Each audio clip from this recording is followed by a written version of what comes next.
Hello everyone, welcome to A Taboo Life, where everyone has a story to tell. My name is Drew Franks, or you could just call me Frank for short, and I want to thank you for listening to the first episode of this podcast. The format, just to give you guys a heads up, is unedited and non-episodic, so you could listen to these episodes in any order you like, and it's going to be unedited, so we're going to have taboo subjects, obviously from the title. We're going to have swear words, and if you're ultra-conservative or ultra social justice warrior, then don't listen to this podcast. Sorry about that. This has to be the 150th time I've recorded this introduction, and I keep mumbling and stumbling over my words, so I'm hoping this is the last recording of this. So, I digress. Go back. The format is going to be the interview itself. I talk to a random person who has an interesting story to tell. Talk about their story, talk about their life. Then at the last quarter of the interview, I asked them a set of interpersonal questions that was created by the psychologist Dr. Arthur Aaron. And these questions are supposed to help us reveal a deeper part to ourselves. And the reason why I ask these questions is because I just want to show the world that we all have something to share with another person. That we all have desires and pains that we can all relate to. So, let's get this podcast started. My first guest is Rebecca Swam. She has fought lupus for a good part of her life. So this is a really very serious podcast. Well, this episode is. We talk about her dealing with the disease, what the disease is, and what gets her going through the day, what gives her strength.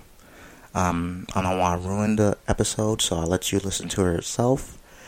And thanks for listening. And here goes Rebecca Swan with her story.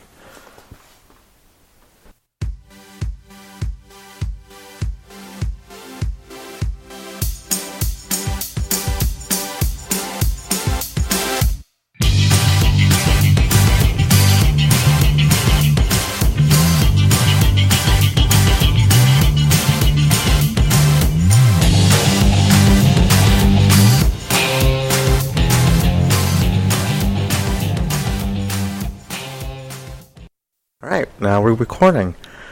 Well, Rebecca, purpose of this podcast is because I believe everyone has a story to tell. And I wanted to start getting people to start telling me their story and one day broadcast this out. And the format for this is going to be like similar to how the Joe Rogan Experience is. I'm not sure if you ever listened to that podcast. Well, so it's going to be a free-flowing podcast, so from start to finish, it's not going to be edited. So if the interview goes for 30 minutes, then it goes for 30 minutes. If it goes for 3 hours, then it goes for 3 hours. Okay. And it's not going to be, like I said, it's not going to be edited. You're not going to be, not going to cut and paste questions and answers. Make me sound like a schmuck. No. No, but, okay. Yeah, that's the purpose of the podcast. I'm glad that you're my first one. I'm interested in hearing what you have to say, what your life story is, and towards the end of the podcast, I'm going to ask you some questions. They're going to be very personal questions. And if you don't feel like answering them, that's fine. You don't have to answer them. But it's more about empathy, and sincerity, kind of see the deeper side of you. Okay. Okay. So, let's get started. First, tell everyone your name. Rebecca. Rebecca? Mm-hmm. Okay, what's up, Rebecca? I just came from Mayo Clinic. Yeah, what was up with that? I go there every 4 weeks for my chemo. Mm-hmm. Go there every month for lab. Well, excuse me. So every 4 weeks for chemo, and then every month, every 30 days for labs. And then I have to go to ophthalmology because of the rheumatologist that has me on the chemo also has me on other oral medication that makes me that is making me go blind. But I'm still alive. It also causes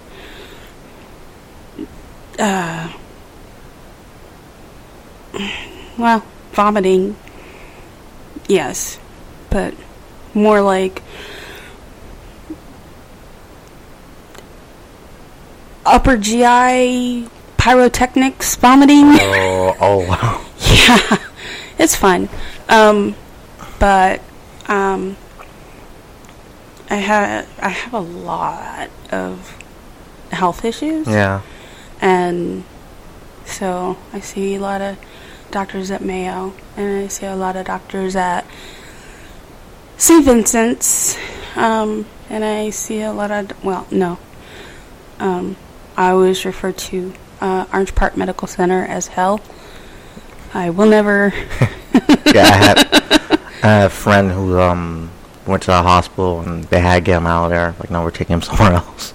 Yeah, it's insane there. I told the last lady, I said, the only way they're getting me that I ever come back into this hospital is bound, gagged, blindfolded, unconscious, and at gunpoint strapped to a backboard.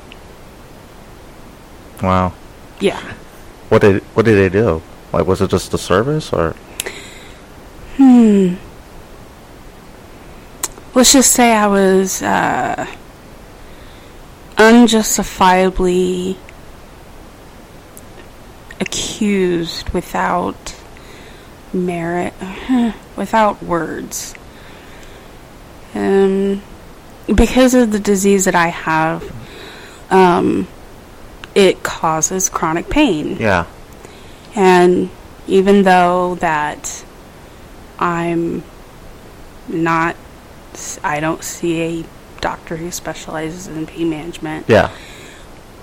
Even though I give you all my paperwork, even though I give you all the lists of my doctors, even though like it has no merit. And when a doctor questions me a certain way, and my brain started going, he thinks you're a junkie. Yeah.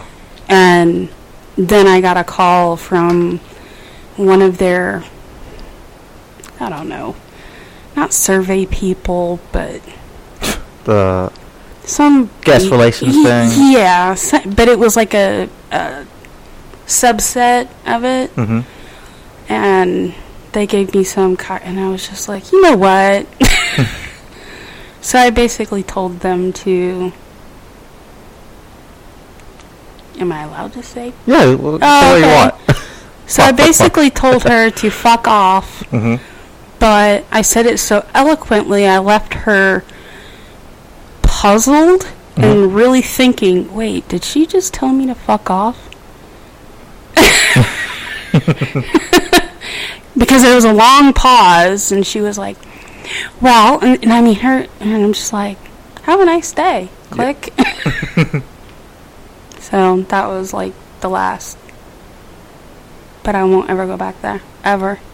And if I do wind up back there, I'll be like, when I come to, I'd be like, send my ass to St. Vincent's somewhere else. Pay the extra bill for the ambulance. Let's go. So, but yeah. Well, can you tell me what disease you have? I have. You want the full name? Yeah, and, okay. And go ahead and explain what it is. I have systemic lupus erythematosus, which in a shortened version is I have lupus. Mm-hmm. Some people have like mild case. Some people have severe cases. Some people have discoid lupus, which only affects like their skin. Leave it to me to, as one PA that I know personally called me a medical nightmare, because I have all these. To get diagnosed as lupus, you have to, it's not like a boom, you have lupus. There is no one test. It's, you have to meet. Like a battery test? Oh. Yeah. It's like that, this wide, however many tubes you can fit. Oh. Yeah. And you have to meet, I think think it's like 7 out of 10 or 5 out of 7. You have to meet so many symptoms, including like 2 or 3, I think it's 2 blood markers to be like, oh, yep, you got lupus. And those blood markers, if they actually become normal and stay normal, then you go into remission. So it's an autoimmune illness. Basically, it's my body's immune system thinks of me as a foreign body, so it attacks me instead of it attacking like a cold virus, or it attacks me. So that's autoimmune? Autoimmune. Yeah. It's the same class where multiple sclerosis, rheumatoid arthritis, that golfer that has does the commercials for some kind of arthritis. I can't think of who he is. He saw it on the television or looked it up or whatever, but it's a golfer who does this commercial for like a drug company for a certain type of arthritis. That's an autoimmune illness. But with having lupus, especially my severe case, I actually have symptoms that overlap into other autoimmune, like I have symptoms of MS. So like my right hand on most days works. Yeah. Some days I can't even sign my name. I'll be like, I'll start with the R and it'll just go off in one direction. And my right leg likes to go numb. And I've had the nerve conduction tests and stuff like that, and then I have symptoms of I can't pronounce it, but basically it's dry eyes and lack of saliva, and it's like SJORGENS.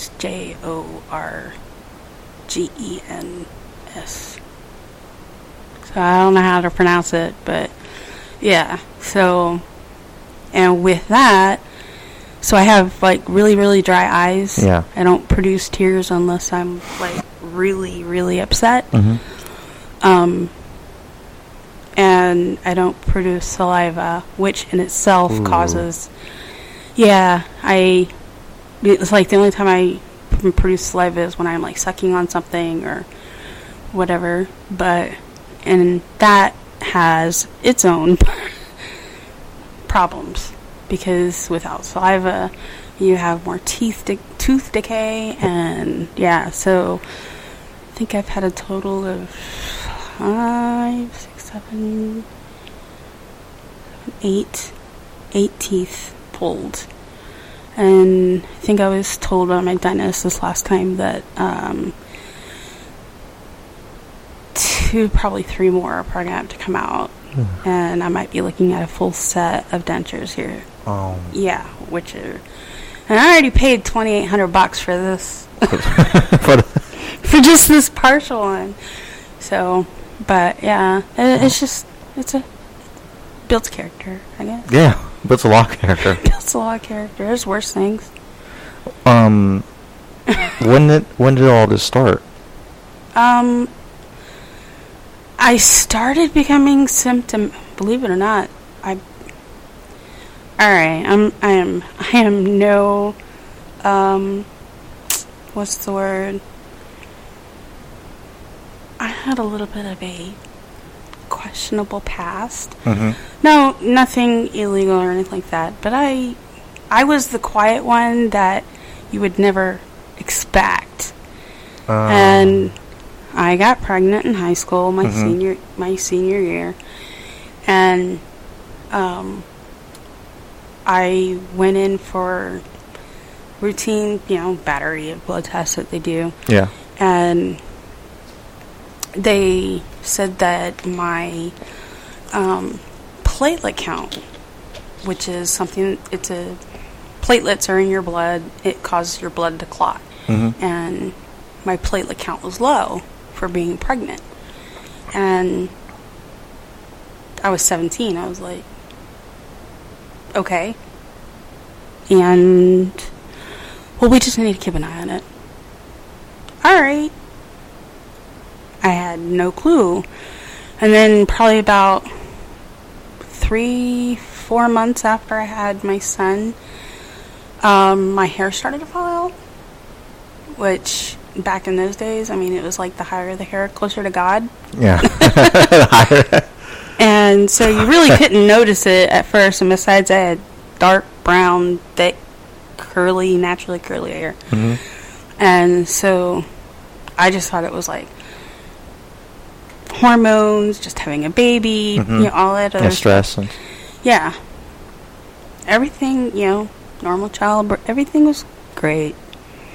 Got married, had my second baby, and they're like, your platelets are low. Oh, now your glucose is kind of getting a little, you know. Okay. So again, I had to be kept an eye on, and I'm just like, this is weird, you know. And all this time my hair was continuing to fall out, and I had gone, we had moved up to Maryland to Pax River, mm-hmm. and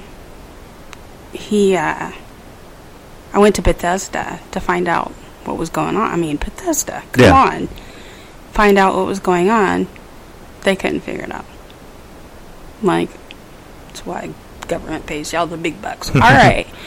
So, while we were living in Maryland, I used to be an EMT. And so, I was on a call in March of 99, which was about 3 months before we PCS'd back. Yeah. And I blew my knee big time. Ooh. And it roughed up, as the surgeon said, it roughed up the vessels in my knee. Mm-hmm. Not only did I tear my PCL, my MML, and partially tore my ACL, and by the way, I was told by the radiologist it takes talent to tear a PCL, mm-hmm. let alone an ACL.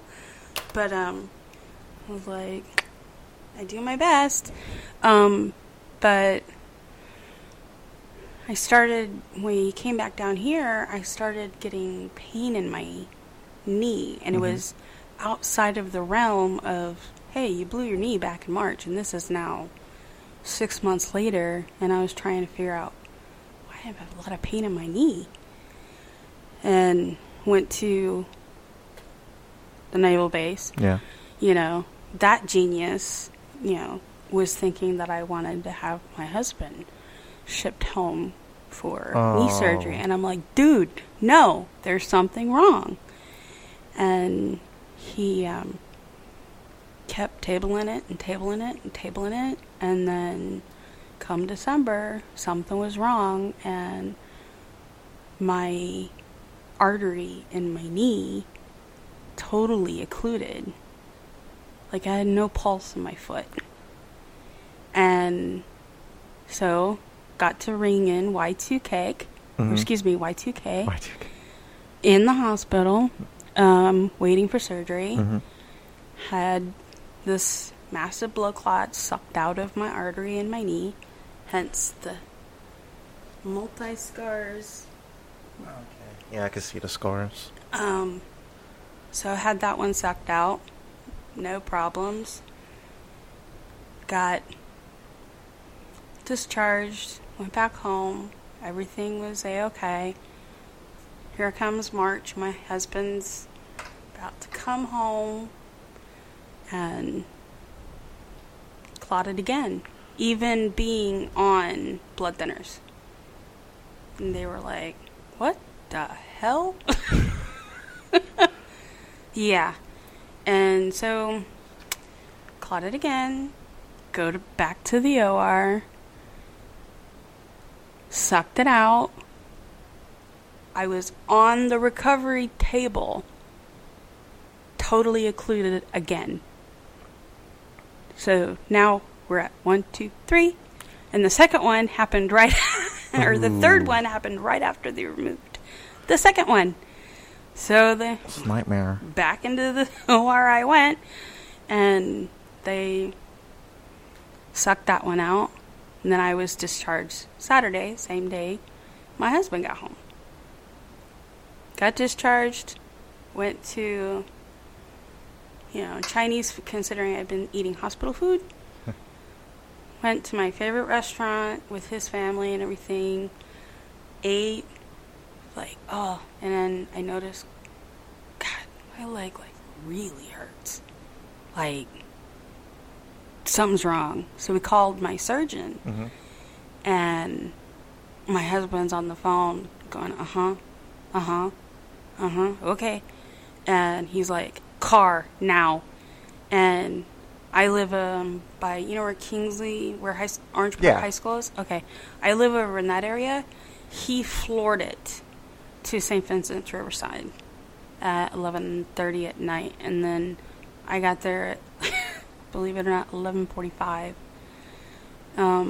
And then after they checked me in, I had 15 minutes to wrestle with the knowledge that when I woke up, that I would wake up without a leg. And my surgeon, he then was like, all right, she's 25. We need to find out what's going on.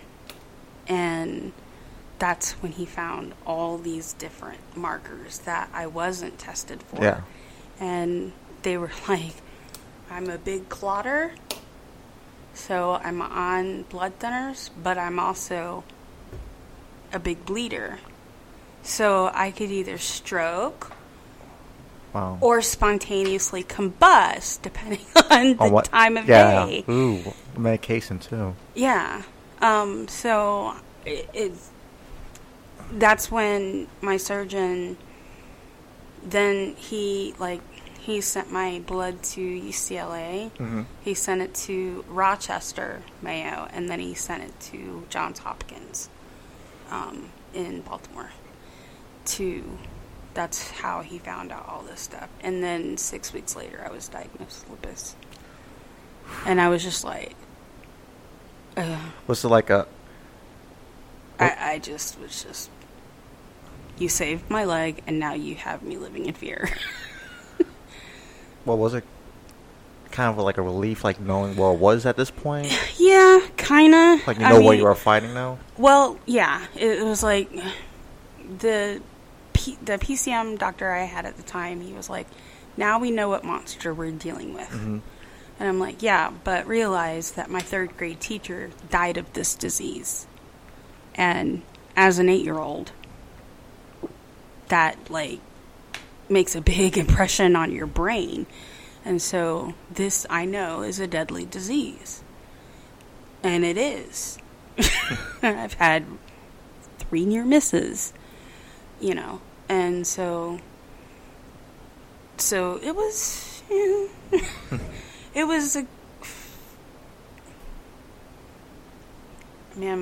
I don't know whether to be glad that I found it. Yeah. It's kind of like... It's a catch-22. It's like, there are some days where I can say, I'm glad I found out. And then there are some days going, God, I wish I hadn't found out. Kind of like bear living ignorance. Yeah. Yeah, because it's like, I knew I was going to go through hell, but I didn't know to the extent of how much hell I was going to go through. So it was like, I already knew that I was going to go through hell, but I didn't know I was going to go through this much hell.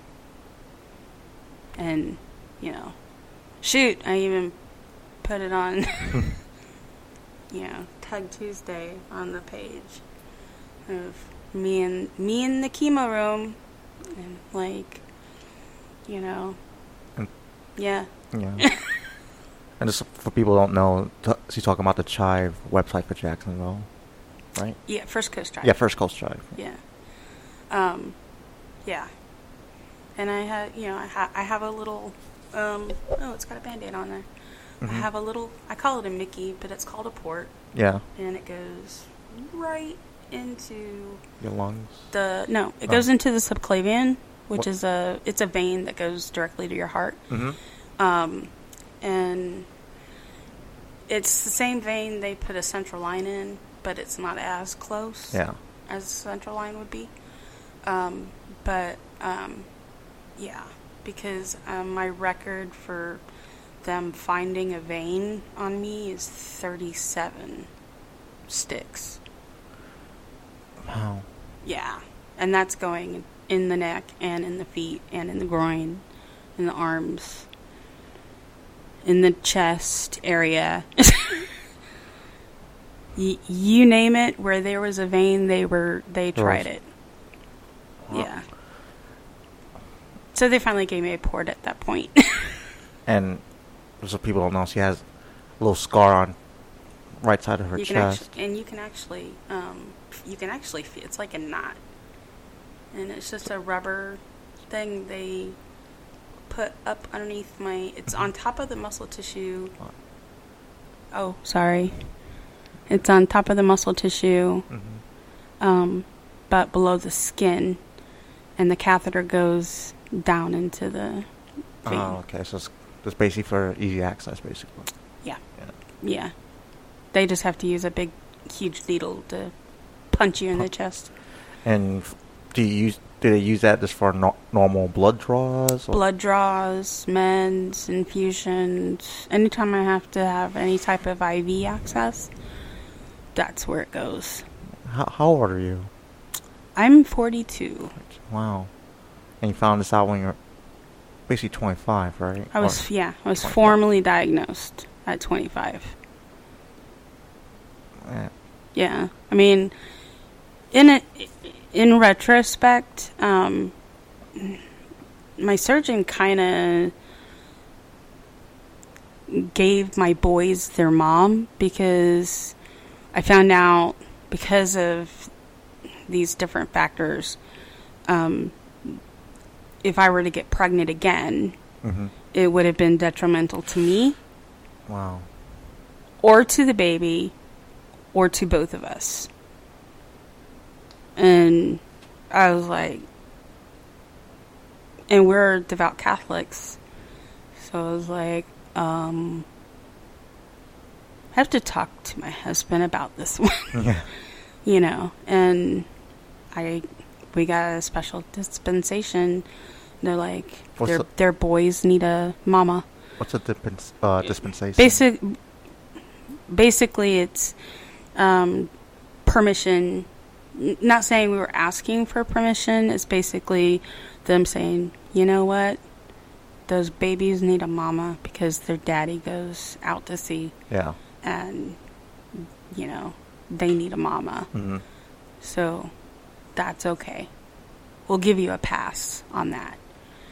Oh, so is this from the church or from the hospital? From our priest, our parish priest. So I was like, okay. So, wait, I'm still kind of confused with it. Because I was raised Catholic, but I don't know what dispensation means. It's kind of like you have to, back in olden times, to marry a non-Catholic, you had to get permission from the Pope or the Bishop to be able to marry them. From the church. And the caveat would be, as long as the children are raised Catholic. That was what my parents, because my mom was marrying a non-Catholic, and that was their caveat, was as long as the children were raised Catholic. And our priest, it was just, as long as everything is still, kosher. Yeah. And there are reasons behind, there are certain cases that it's understandable and whatnot. Now, with all the new technology we have now, it's like, I wish I would have been diagnosed now. Yeah. Because I would have had so many more options now than before. So what kind of options? I have no idea. just the technology in itself. There's so much research out right now. I mean, like, what was it? Back when I was newly diagnosed, they were just starting research into the Russell viper, and how it can, how it affects, like, the blood of lupus patients. And what they found is another test. They were able to design a test using the venom of the Russell viper, which is found in Australia. Wow. Yeah. Well, something's going to kill you might save you. I have no idea. But yeah, so they No, the little things. Extract it. Thank you. Words are escaping me. I think it's probably because I just had my chemo infusion, so words kind of escape me right now. But yeah, they extract the venom of a Russell viper, and I don't know, put it through a centrifuge, or I don't know what they do. Shoot shark piss in it. I'm not sure. But there's some kind of test that is designed, and I mean, they're doing tests with alligators, since alligators can live in extreme conditions, extreme bacteriological conditions and virological conditions, and they are so immune to it that alligators are also being tested. Yeah, I read something the other day that alligators are, like, their blood is highly antibiotic, what you were talking about. Yeah. And one day it's going to be... They'll probably figure out a vaccine or something after I, pass on. Yeah, it's kind of like, when I had my friend in the hospital, I was talking to his father, and we're talking about how on the technology we have today, it's probably in 50 years is going to be looked back on and think like how archaic. Yeah, archaic and medieval. It's like, man, I can't believe they did this 50 years ago. Oh yeah. And right now, this is high tech. This is like the best stuff we got. Continuously new research is coming out. Oh, hey, look at just I cannot remember who did the actual research on it, but just the washing of hands. Oh yeah, that was actually an interesting story. He didn't even know what germs were. He didn't know it was germs. He thought it was, I think he called them Phoebans or something like that. Yeah, something. It was some dead bodies. But I think it might have been. He either was thinking it was dead skin cells. Yeah. Well, he knew. Or if it was from the dead bodies. Yeah, he knew it was from the dead bodies. Basically, the story is this. He was a I believe he was I don't want to say pathologist. Not pathologist. Like, he did deliver babies. OBGYN. Yeah, back in the day. This is like what I believe in the 1800s. So he'd be he would be a doctor. Like, yeah, he's a doctor basically. They didn't have specialized doctors back then. Yeah, back in the 1800s, I believe. On the story was that he knows that there's a lot of deaths, and especially when women were giving birth, and he didn't really understand why until he started noticing there was doctors before they would go into surgery for the mother giving birth. They would practice on cadavers, corpses. Because it's back in it, that's how they got their practice done. So they'll that's true. Go to the morgue and practice on dead bodies, and because at the time they didn't know what germs were. So I forgot the name he gave them, but he called them I think it was like deaf organisms or something like that, something small that we can't see, but it's there. And the only reason why he told doctors at this point to use chlorine, basically chlorine is the one that is antiseptic, because it smelled clean. He didn't know that was actually killing the germs. He just knew it smelled clean, and then he knows there was a relationship with more women surviving the births after the doctors wash their hands in the chlorine. And to this day, even with this, Yeah. they use chlorhexidine, which has chlorine in it. And he didn't know, like, before they access my port, they use chlorhexidine and betadine sometimes in combo to keep it sterile, because they have to put sterile gloves on and everything when they access it, since it goes directly to my heart. Yeah, oof, that's again unexpected. Well, yeah, it's fun. Yeah. I mean, I can't work because, I mean, my schedule's so jam-packed with, like, tomorrow I see hematology and gastro and GI, and then next week I go to neurology, and then, I mean, and then I have, my visual field test on my eyes to see how more blind I'm becoming, because one of the meds that I take orally causes blindness, and I knew it going in when I started it. Is that going to be permanent, or that was... Yeah. How I've been on it since 2000. How well can you see now? I can see far away better than I can up close. If you like, I'm looking like there's no way I can make out the writing on that on the water bottle. All right, so yes, he's just basically holding a water bottle like arm's length away, and she can't read a label on it. Yeah, I mean, I can see the made for Florida and its neighbors, but I can't read the back where the EPC code is without my glasses on. I call them my go-go gadget eyes.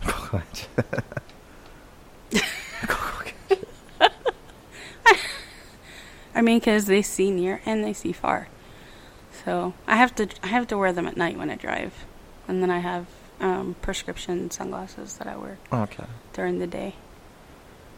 So well, at least it's good, but it's still. I mean, it's not good, but like at least it's correctable.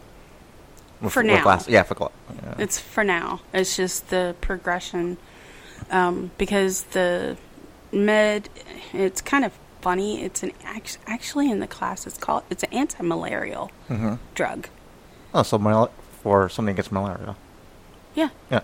It's an anti-malaria drug, which I'm still trying to figure that one out. Yeah, it's an anti-malarial drug, and it's called Plaquenil, and it causes macular degeneration. And macular degeneration is blindness. And when they went to, I was like, "Oh, goody.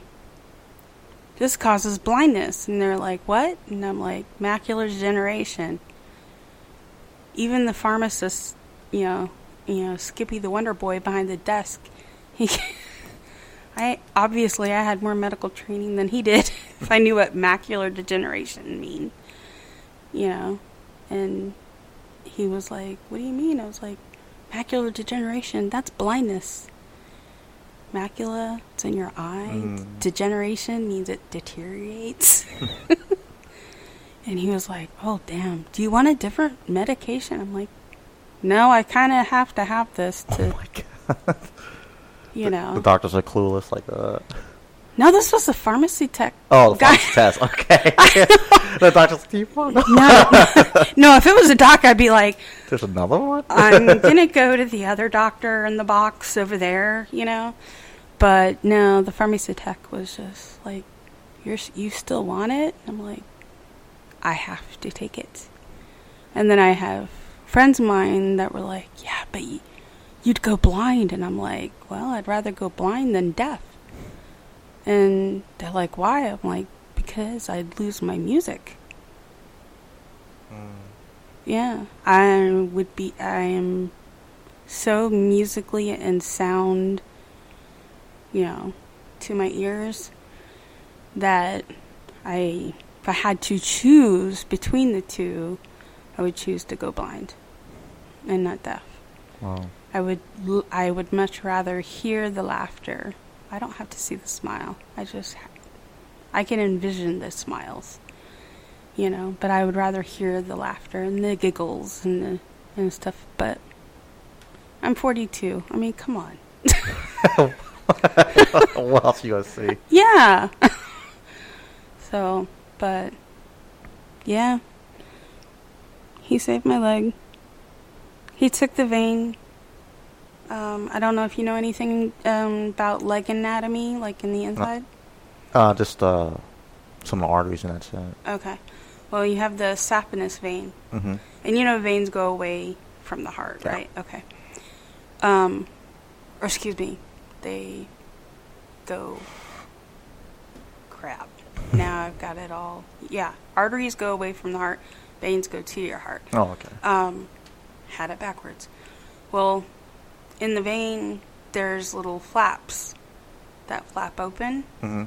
Well, they took my vein out of my leg in one area, and then they basically flipped it upside down and did a bypass on the area. Basically, like they do a bypass on your heart, the coronary artery in your heart. They did the same thing on my leg. And it's called a femoral popliteal bypass.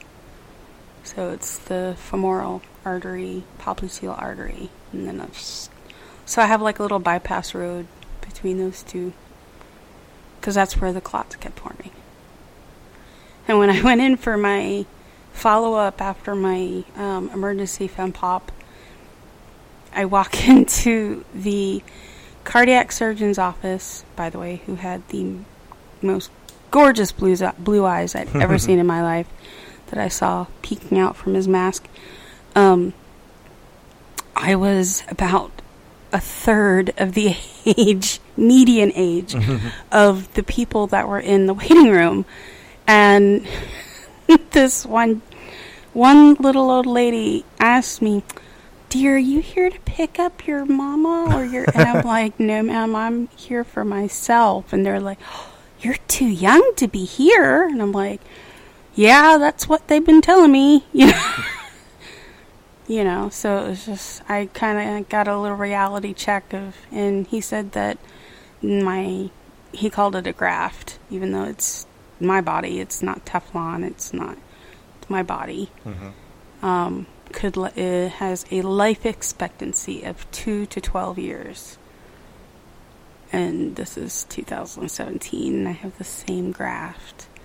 So either he did something right, I'm doing something right, or God's doing something right. Yeah. One of the three. Or he got the wrong prediction. Yeah.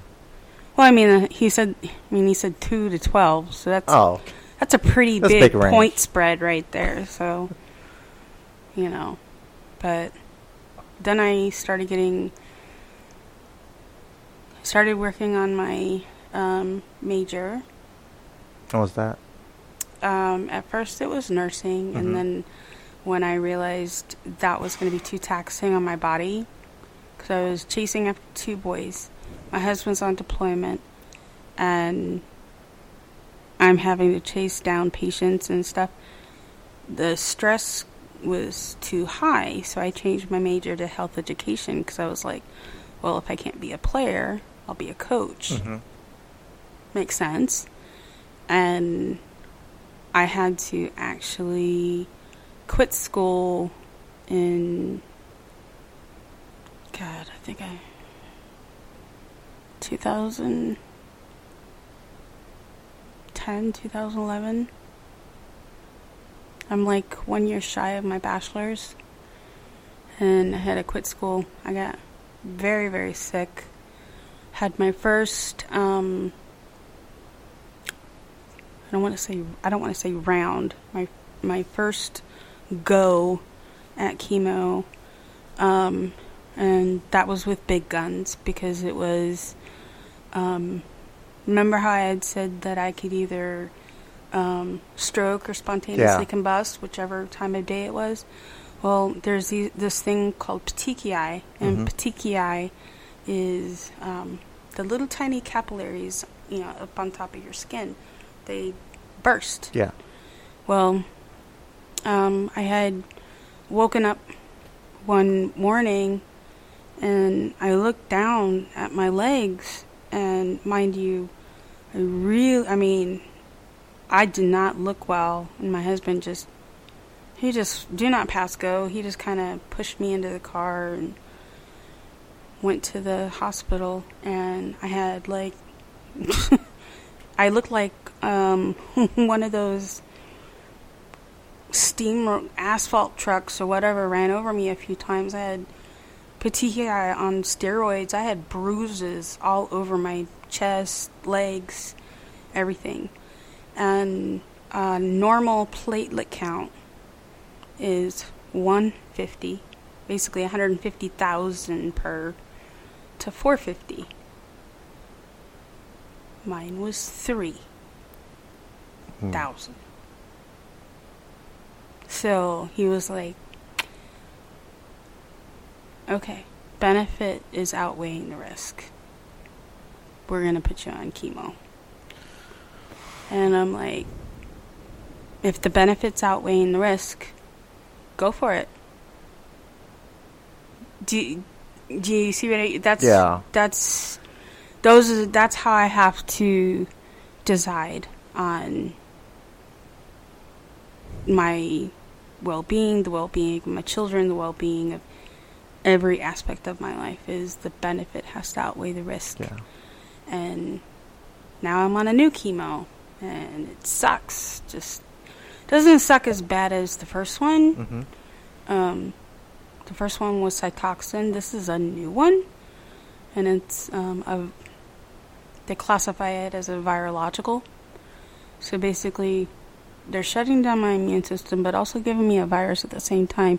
So I don't understand the mechanics all too well on it yet. But so how does it feel being on chemo? Like, what do you feel? Well, they give you pre-meds. Mm-hmm. Which are? For me, is Phenergan, which is an anti-nausea, mm-hmm. Salumedrol, which is a steroid, which is an anti-inflammatory, and then Benadryl, which is an antihistamine. Mm-hmm. The Benadryl also kind of helps with the Phenergan. Okay. Because Phenergan is actually an antihistamine by class. Mm-hmm. But they give you a pre-med, and then they always run saline with it, and they mix your little cocktail down in the pharmacy, and then they shimmy it up to me and they hang it, and I find it kind of amusing that it's actually brought in that lime green chai color. I swear to God. Oh, the bag itself or the liquid? The bag they hang it in. And I was like, I actually have put a thing on the side. I'm like, look, my chemo's in the chive too. I guess it's good then. I got a kick out of it. I don't think I had to explain to the nurses what I meant by, chive. I was like, you've heard of chive charities? And they were like, oh yeah. And I'm like, that's the color. And she was like, you're right. I mean, she was shocked. And then I'm like, I said, okay, so it's good then. Because I know that was the first thing I noticed when they brought it. And I was like, okay. And the drug I'm on now is a brand new on the market. So, I mean, it's highly expensive. It's high, but I'm not paying for it. I think I've hit my catastrophic cap already. Mm-hmm. No, that's actually good. That means no co-pays for a while. Oh, yeah. Medical insurance. Medical insurance. Ugh. Yeah. Well, so how do you get through all this? Like, you went through, like, I can't imagine how much pain you've been through. Well, pain physically, or are you meaning physically, emotionally, mentally? Like, the whole gamut. Yeah, the whole gamut. Because that's that's a lot. What you've been through for the past 20 years. A very, very, very supportive husband. educating myself. Big time. And especially when I have friends of mine that like, oh, you know, they think I have such and such. Oh, they think I have... WebMD says this. I'm like, no. Don't go to WebMD. No. Oh. Take your ass to the library. Get those things called encyclopedias or, you know, and research it yourself. Don't go to WebMD. Research it yourself. The more you research it, that's the biggest armor you can have. Research the doctors, research the area you're in, research who's the doc. If you're given, oh, this doc is taking my insurance, but this doc doesn't. Why doesn't this doc take my insurance? Maybe because that doc is the best one, and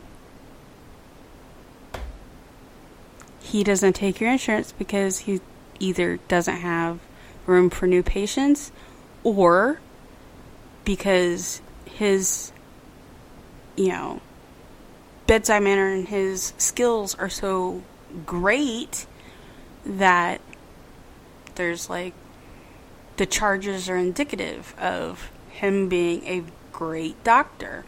He's going to have you do those labs that this doc was like, oh, you don't really need to do that, whatever, but educating yourself.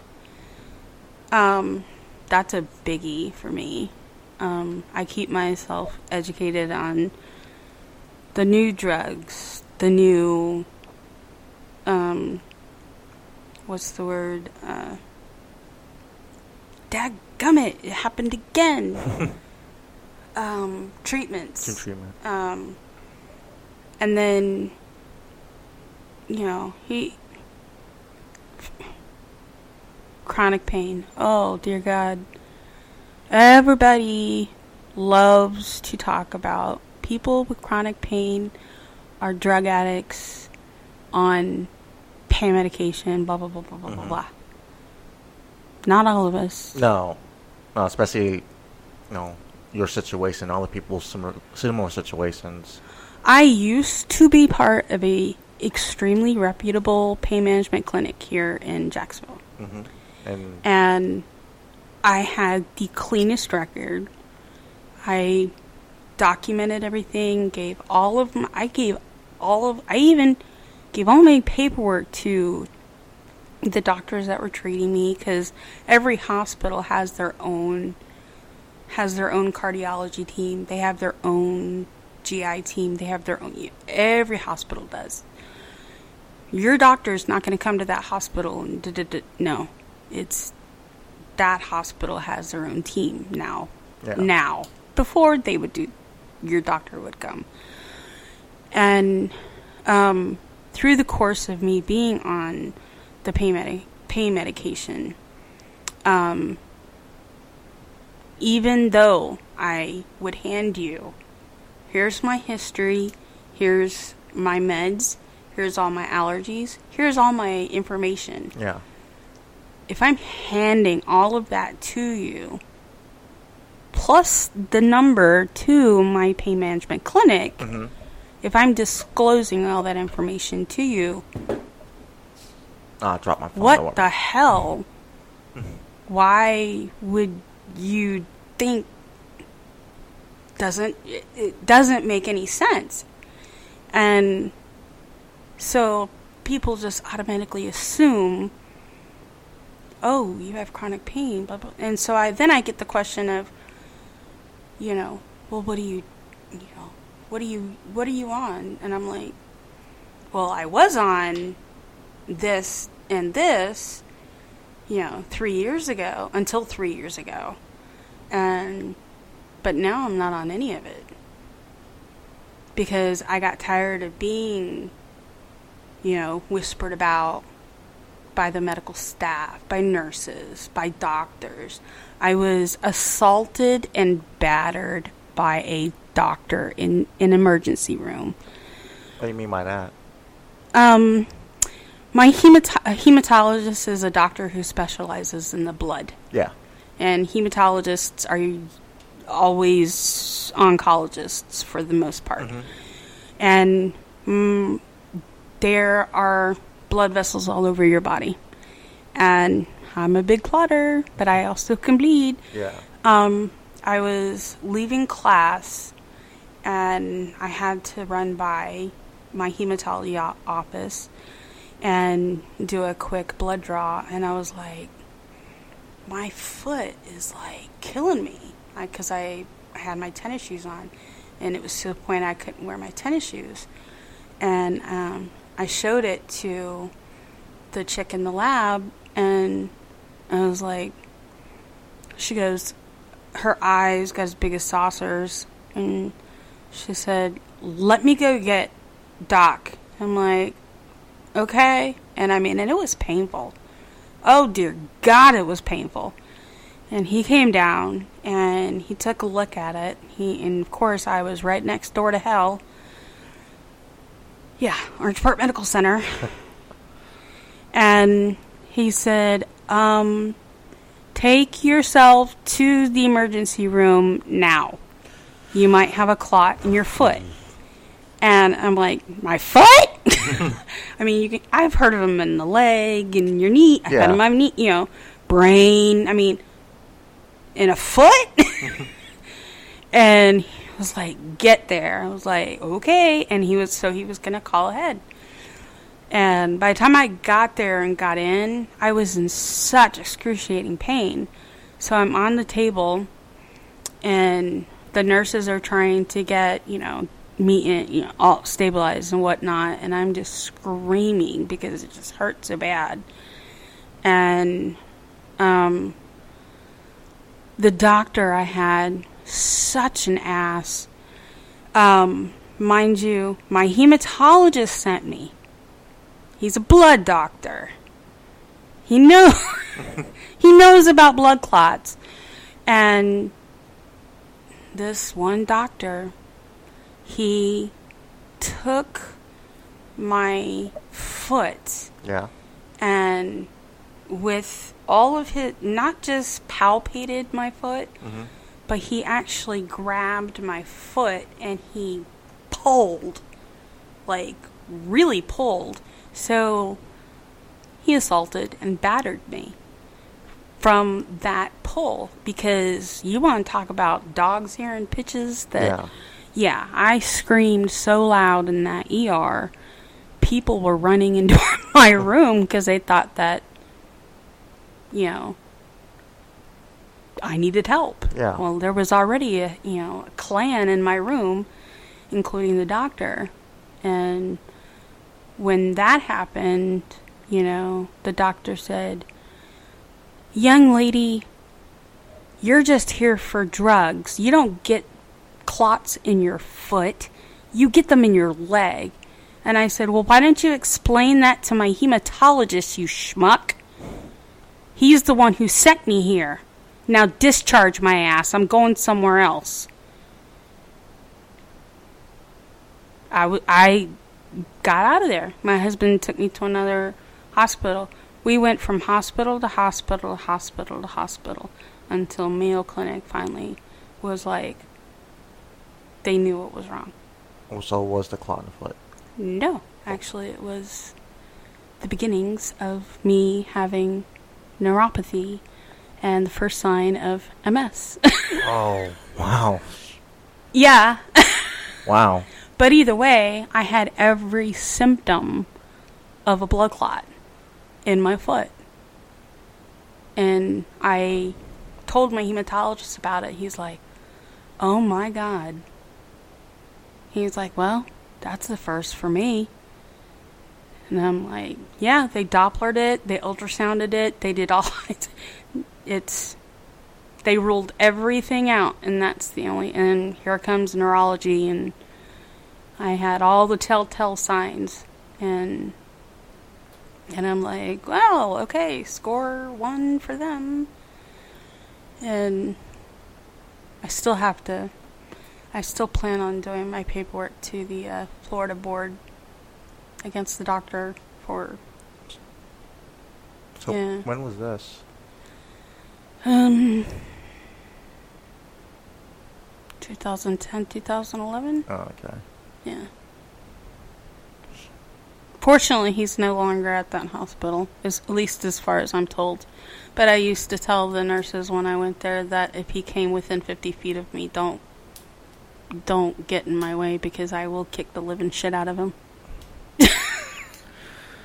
Oof. And I'll leave bruises. Because I got a pair of shit kickers in my trunk. Shit kicker. I was raised in Middleburg. What can I say? Middleburg. I got a pair of boots and a pair of shit kickers. I got both. My shit kickers can lace up, so it's easy. It's hard to get blood out of a zipper, so I do all my ass kicking with my lace up shit kickers. Because it's easier to get blood out of laces. It's easier to get blood. It's true. But, and then the other thing, I have devout Catholic. Mm-hmm.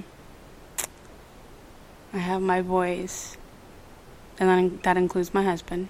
He's a kid too. But I have my boys. I have 2 boys, ages 25 Wow. and 20. My 25-year-old, he is in Boston going to grad school. Oh, wow. Which university?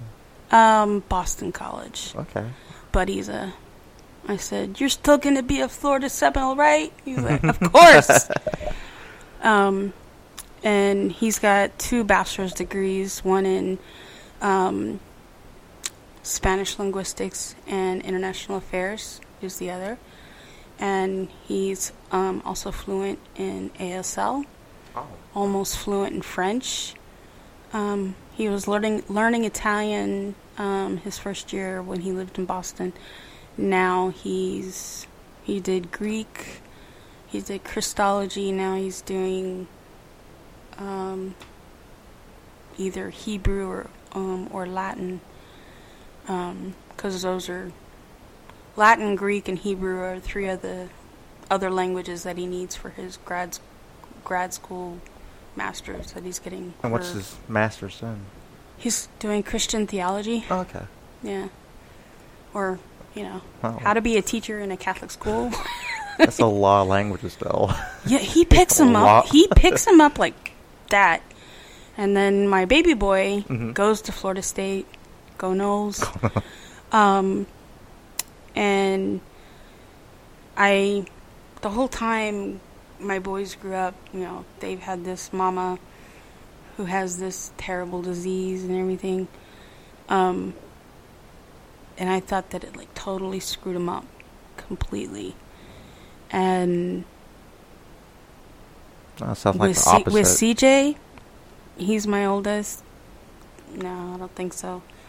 With Nick, I thought Nick would be the one, because he was he was the baby. So, he went through all of it. And I didn't raise my boys to be materialistic. Oh, that's good. At Christmas time, they asked one, what do they want from Santa?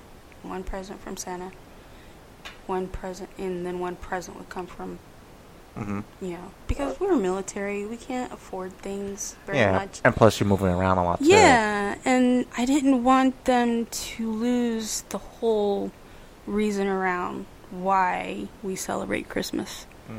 Just, at the get-go of it. I didn't want them to fall into that trap, kind of, I don't want to say trap, but anyway. Yeah, so they weren't raised to be materialistic. And my youngest came, I was like, have you given any thought to what you're majoring in? He goes, and he's my artistic boy. He can draw like you can imagine. Oh my gosh. And I'm thinking he's going to major in architecture, graphic design, Yeah. He's like chemical engineering, and he's 6'5". And I call him Mama's baby knuckle dragger, because he's got the long legs, long arms, and And he goes, chemical engineering. And I'm like, do what? What made him go there? Wait. I thought you were going to go into like architecture or something, something like that. And he goes, no, I want to make bank. And I'm like, Nick, I did not raise you to be that materialistic. Seriously, why are you going into chemical engineering? And he's my silent giant.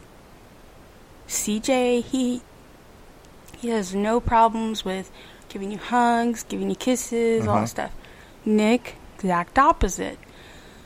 Nick looks at me and he goes, because I want to find a cure for your disease, Mom. Aww. And I was like, I need to run out of the room as fast as I can because I'm about to cry.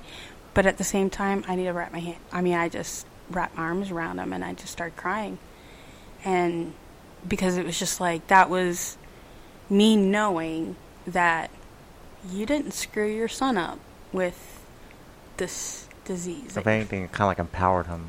Yeah. It was just like, it was totally different from what I was expecting him to answer.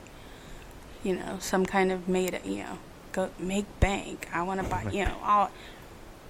I'm like, dude, you're not gangster. Just don't even try. We're from the South. Don't.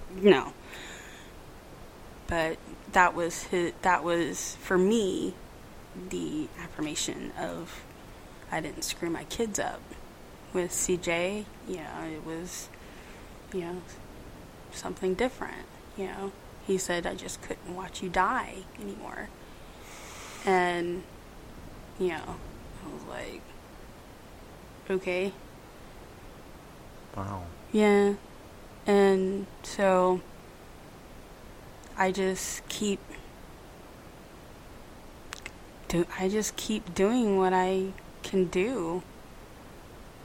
If I can't, if I wake up tomorrow morning and I can't move because I'm in so much pain, because realize I live in chronic pain every day. Mm-hmm.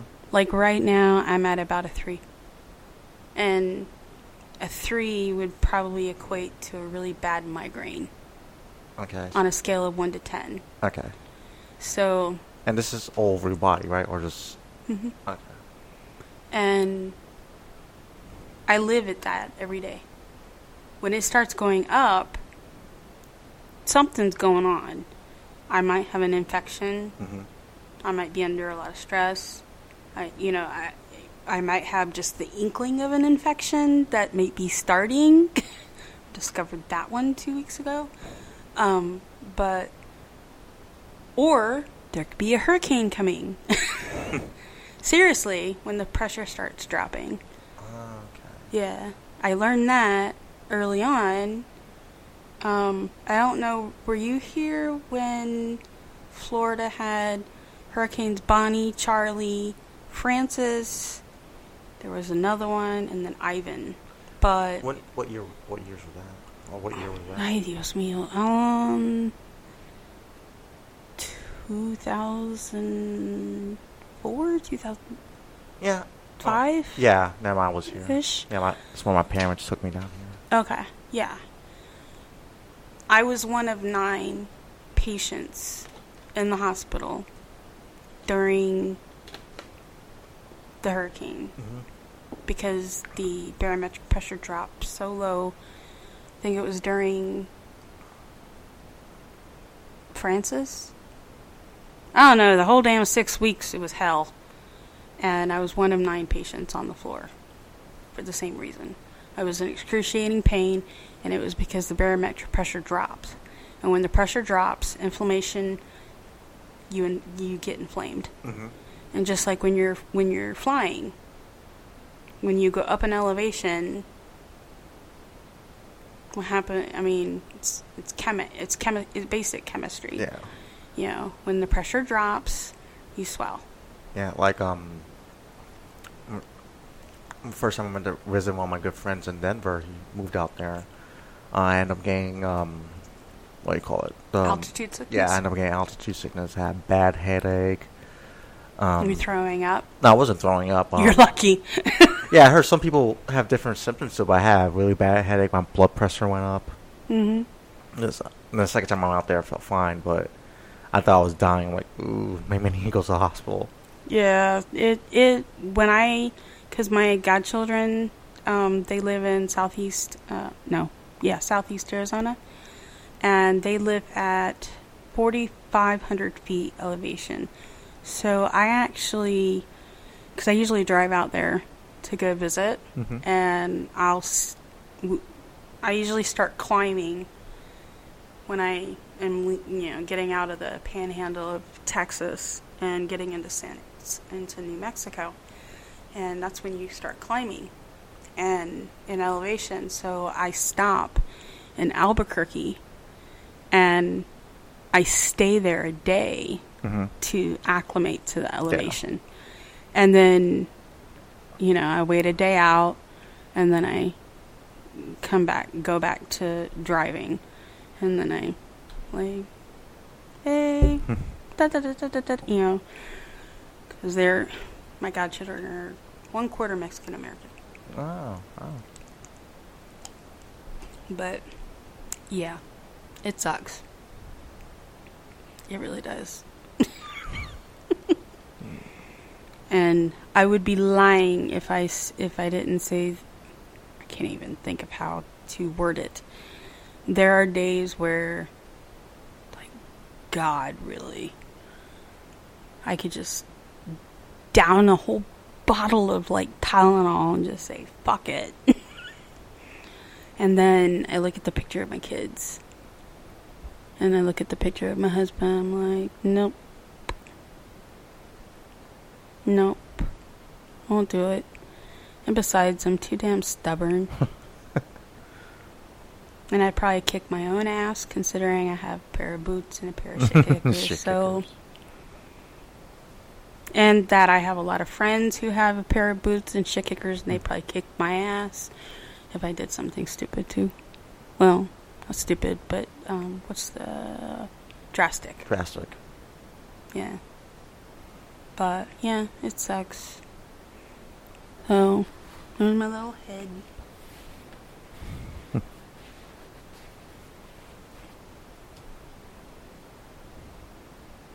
Means.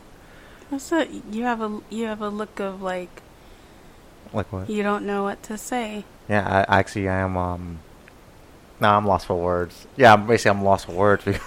Don't worry. They used to. My doc a long time ago used to sick his medical student on me, and at first I would be like, all right, not a problem. And after a while, I was like getting so tired of rattling off all this information, like meds and allergies and all the shit that I went, surgeries I went through for the lupus and everything. And I looked at these students, I'm like, can you write fast? Because I'm only saying it once. This is coming over a script, like, here you go. And I went through it, and by the time I was done, they would look up at me like pen in hand, and they're like so gobsmacked that one guy actually said, they were like, and you're still alive? Yeah, it's amazing, especially for and I'm 20 like, years. No, I'm a figment of your imagination. Yes, I'm still alive. I'm sitting right in front of you. And he was like, most people wouldn't be alive. And I'm like, yeah, I'm still here. Obviously, I haven't done whatever it is I need to do, but, I'm still here. And that's what gave me the initiative to, bitch, type your shit up instead of having to rattle it off. Just hand it to him and be like, here. Let's make this quick. Make this fast. It's 4 pages long. Like, all my information is right here. You're welcome. Oh, we'll make a copy of it. No, it's yours. I've got plenty. Yeah. And with lupus, I have a lot of allergies. Mm-hmm. Yeah. Crickets. Yeah, I was just making sure that was coming from the microphone. No. I have a lot of allergies to drugs. And so when I was at the ER a couple weeks ago, God, Barbie the Wonder Doll in CT failed to look at my allergies. Mm-hmm. And I'm allergic to not only the dye that they give you before a CT. Mm-hmm. The radioactive dye? Yeah, it's called IVP dye. And it's so you're into everything glows. And yeah. For CT. But I'm also allergic to the barium. So I'm allergic to both. So and I'm like, I can't drink that. Oh, because you're nauseous? I'm like, no, because I'm allergic to it. It's on my list, damn it. And I'm like, I had 3 red bracelets. You know you have a lot of allergies. Yeah. If you got 3 red bracelets, and the writing on them is really tiny. Yeah, she didn't bother reading my allergies. And she just, I'm like, idiot. Yeah. She didn't look like she was old enough to drive a car anyway, but she didn't look at my allergies. So it's like, I have to be educated about myself. I have to be educated about what others are doing. I have to be aware at all times. Because, case in fact, today, she was a new nurse to Mayo, but she was seasoned. Yeah. She was probably in her 50s or whatever. And she didn't know that I can't have heparin. There's this thing that happens to my platelets. It's called heparin-induced thrombocytopenia. And thrombocytopenia, that's your platelets, your thrombocytes. Well, heparin-induced thrombocytopenia, which means the heparin is causing your platelets to go low, to bottom out. So I can't have heparin at all, which is a blood thinner. And it's also called HIT. And she was about to start my port, and for most patients who are the normal patients, I am of the abnormal. You use heparin on them. And she's like, but I'm like, saline. All you have to do is flush it with saline, because I really don't want my beloved Russian hematologist to give you a call after you gave me heparin, because he is a very sweet man, but he's Russian. I'm sure he can get pissed. Loudly and in a different language. And she's like, and I can recognize the bottle too. So I'm like, little girl, that right there, I can't have it. And she's like, this? And I'm like, yeah, it's heparin, right? She's like, yeah. I'm like, I can't have that. Get that off the table now. And so, God help me if I'm ever unconscious and they give me heparin. Yeah. Right. It's like medical nightmare.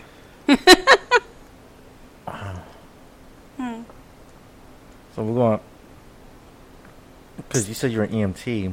Mm-hmm. And used to be. You have any cool stories from that? Because I used to be a cop, so everybody. You used to be a cop? Well, first-hand cool stories, or I can give you a first-hand cool story, and then I can give you a second-hand cool story. Yeah, just tell me what we. Okay. Yeah, I became certified in 93, 94 time frame, and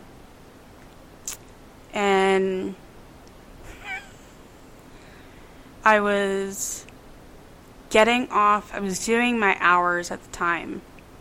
So I wasn't quite certified yet. I was just still logging my hours. And I had just gotten off shift. And I stopped at, there was a Crystals on 103rd and Blanding. Because I used to ride with Rescue 10 training. And there was a guy from Jacksonville Fire Rescue in there. So I'm in my uniform. I was like, mind if I sit with you? And he's like, yeah, sure. And so, I'm eating whatever. And I was like, so, how's y'all's night doing? Blah, blah, blah. And he's like, you don't want to know. And I'm like, all right, well, tell me your most craziest, most whacked out story you've ever heard or you've ever experienced. And he was like, you're eating. And I'm like, dude, I just came from Rescue 10. You do realize where we are, where our little domain is. And I was like, I've already puked once from a house. You can't phase me at this point. And he's like, okay. Well, back then they had the dot matrix printers. Mm-hmm. And some guys, when they'd be asleep, they could still hear the little beep for the printer, just because it'll start printing. It'll go beep, and then it'll start printing, and then the alarm goes off. Mm-hmm. And, well, started printing, alarm goes off. They rip the, chit off of the printer. And it read, Signal 17, which back, was sick person. Okay. And it said complainant, which was the wife, states that a husband's or spouse's anal orifice was a device was lodged in the anal orifice of her spouse.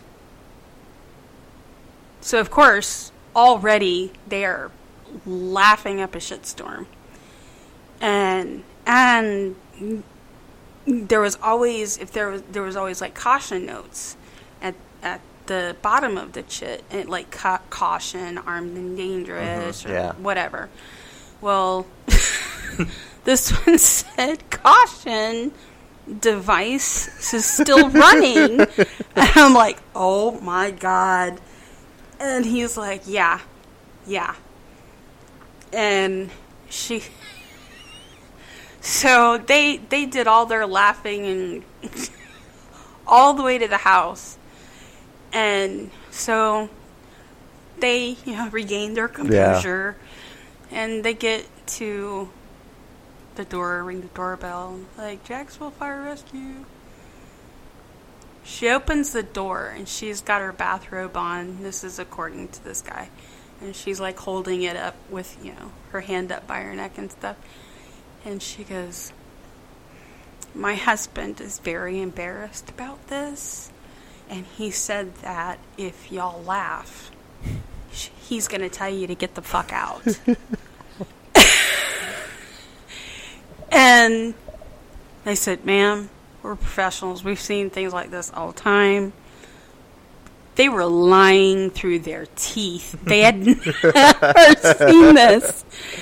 And so she goes, okay, just as long as you know, if you laugh, he's going to tell you to get the fuck out.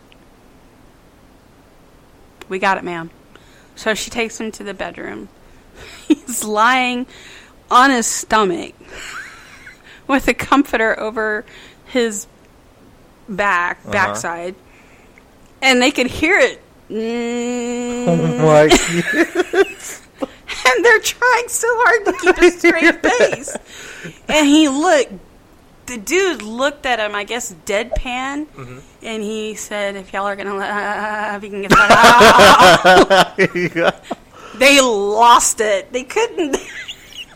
And so they had to plead with the wife and the husband, like, your husband needs to go to an emergency room. And they were like, at least let us give you an escort. We will help load you into your own car and take you out. It was like, but you need to get to the hospital. So he agrees to that. So they load him into his own car. His wife is driving. And I'm just thinking to myself going, never fails. What does a fire crew do when they get and drop off the patient? What do you think they did? Oh, they hung around. They hung around. They hung around and waited. And the doctor, because it was still running when they brought him into the emergency room. So the doctor went in there and stuff, and I guess they were getting coffee or whatever, but the doctor went up to the firefighter, and he said, well, I've been proven, or he said, quarter of an inch more, I would have had to surgically remove it. That was not a lie. And then he said, but I have been proven one thing. And the crew chief was like, what? And he goes, Energizers do keep running. And running. Because that bitch was still running when he pulled it out. It was still running when he pulled it out. Was it sticking out? No, it was in there. It got like, I don't know if it got sucked in or stuck or what, but yeah, it was still, he had just enough space to get it with, I guess, a big pair of forceps and pulled it out. And it was all the way. I'm like going, dear God in heaven, that but that wasn't my domain. But when I was in Maryland, we had a motorcycle versus truck accident. And where we lived, it was a volunteer rescue squad. So, podunk, I guess. It's a way of describing. Big Mennonite area. So it's very country out there. And so our rescue vehicle, we were looking for, okay, where's the truck? Where's the bike? We couldn't find. I mean, we were like, they're like, on the radio, we're like, we're driving past, we can't find them. Well, we finally found them. He was on the ground. No motorcycle. No truck.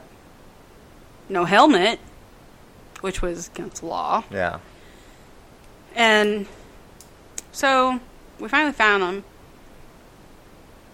We stopped to, we had to finagle a way to stop because it was a 2-lane road. Yeah. And dude was completely conscious. And we're like, where's your truck? Or where's the truck? Were you on the... it was like we were trying to figure out, okay, were you on the motorcycle or were you in the truck? What? Because there's no helmet. Well, he was actually the motorcyclist. And we were like, where's your bike? And your helmet? Because he had a pretty bad leg injury. So we were just like, where's your bike? Where's your helmet? Neither to be found. So that was questionable. So it was like red flag. Eek. And where we lived, the rescue squad, all of the good trauma stuff, stuff that I love, all gets flown out up to D.C. But the state troopers are the ones that do all the flying for Maryland in that area. So they would be like Trooper 2 or Trooper 7, the helos up there. And so my crew chief, after we got him on his back, and he kept kicking. He kicked me. He kicked with his good leg. We were trying to stabilize him or secure his neck and all that stuff.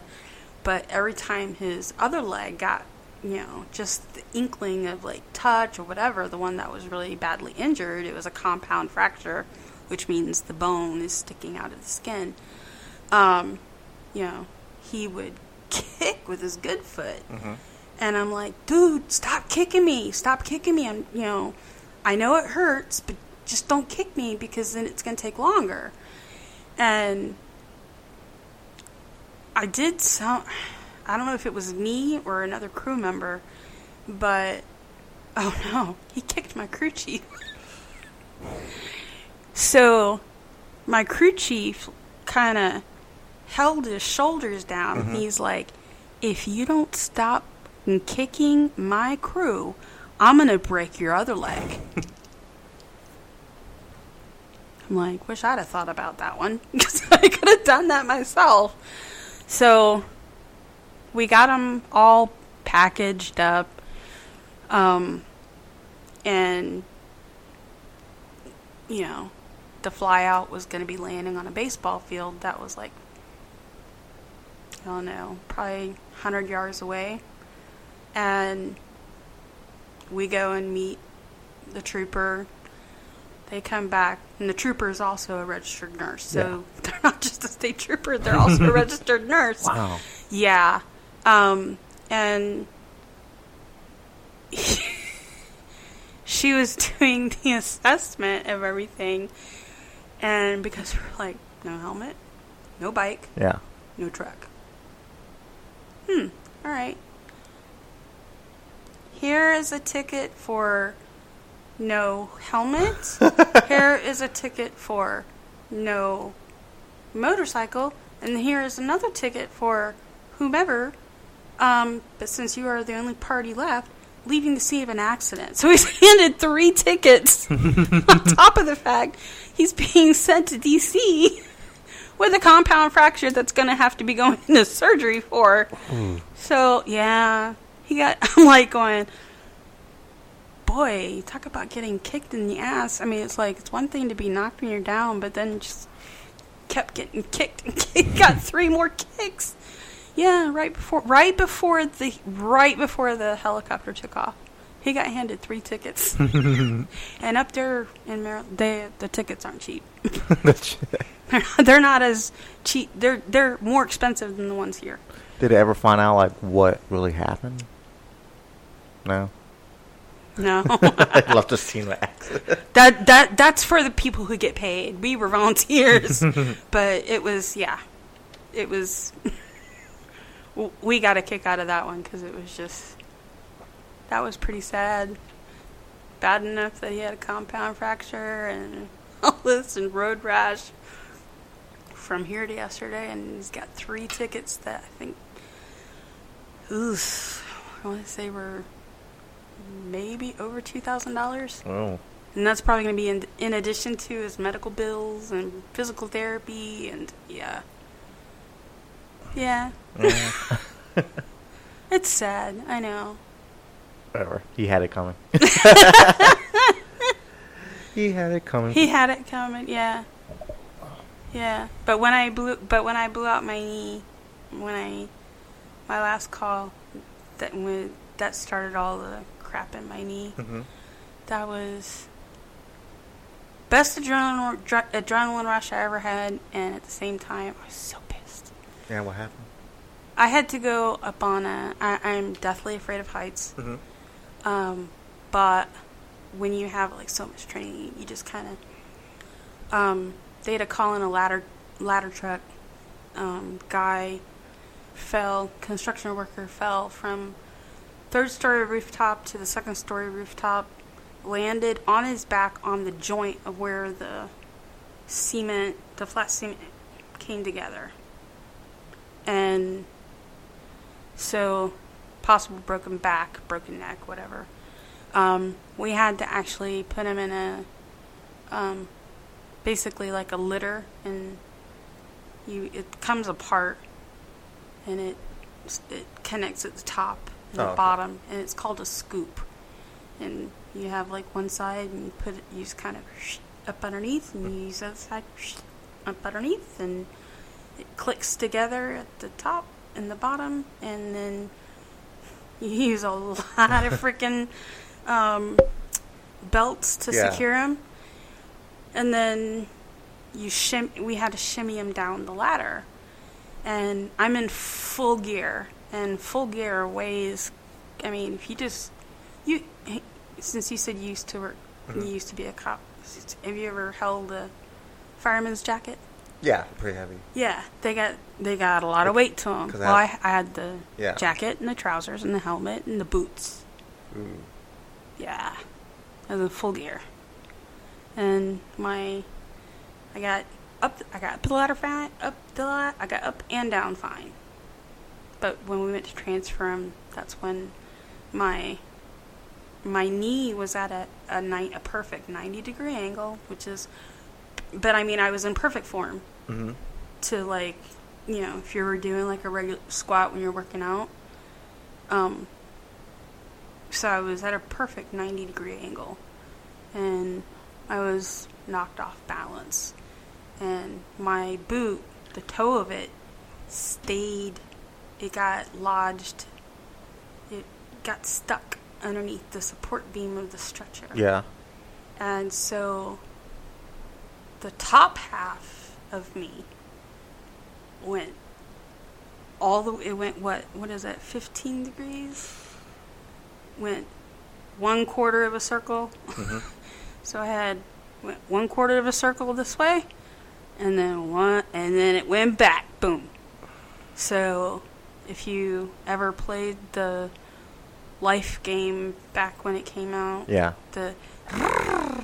that's what it sounded like, and I was like in slow motion, and it was March up in Maryland, so it was still cold. I was wearing blue jeans underneath my gear, and they get me on a back. I actually grabbed my crew chief because after I was screaming like a banshee, and I grabbed by his shirt, and I brought his face to mine. I was like, "Don't put me in a fucking C-collar. I landed on my ass."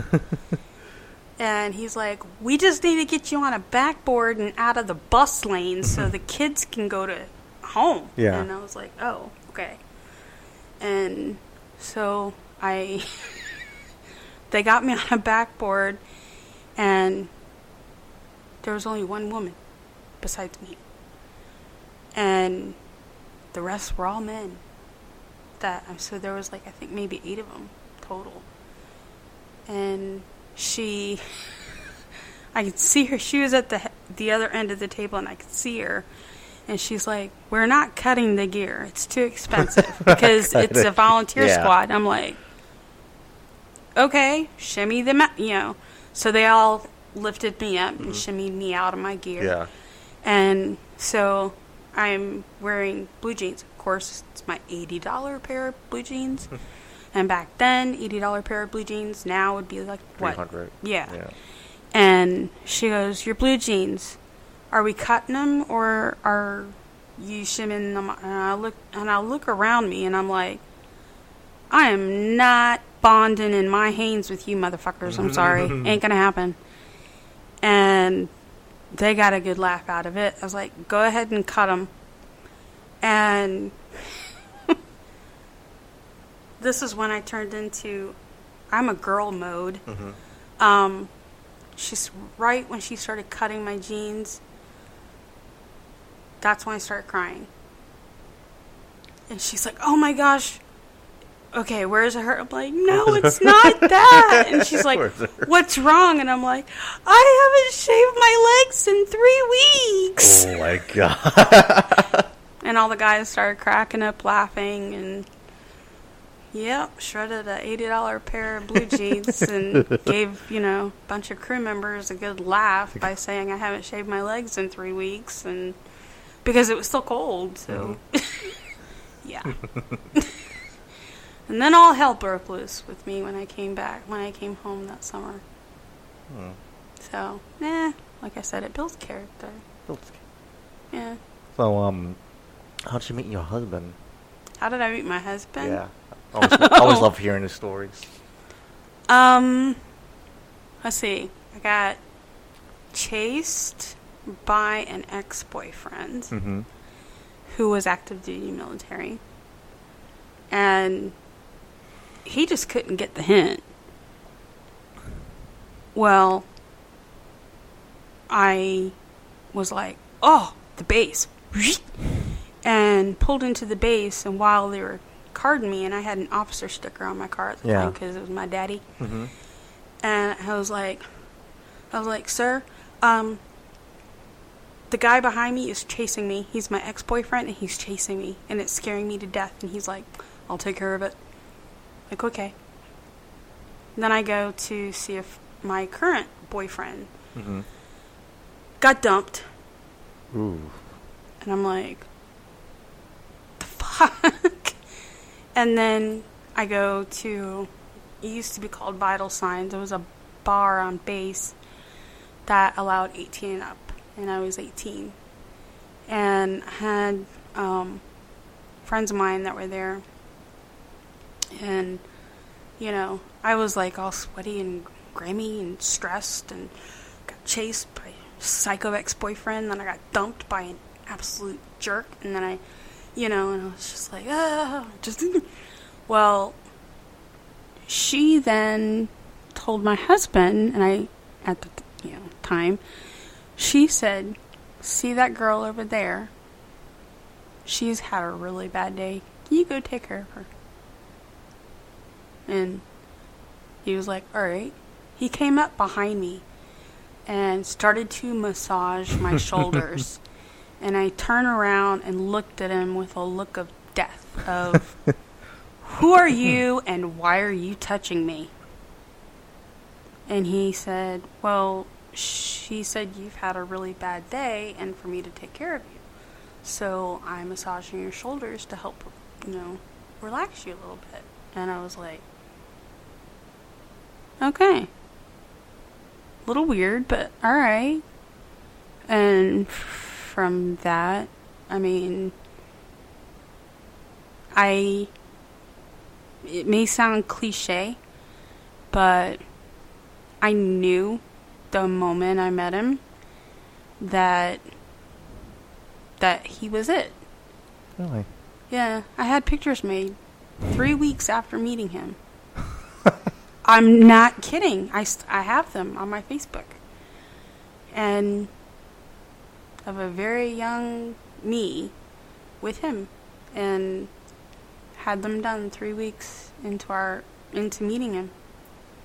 My oldest son, that is his dad. That's not his biological father, but that is his dad. He took over that role?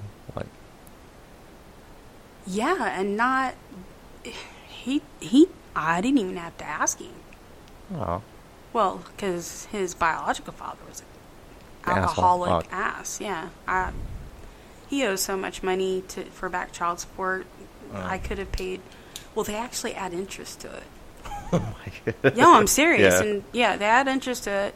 And we could pay off our house and both of our kids' college bills with the amount of money that he owes.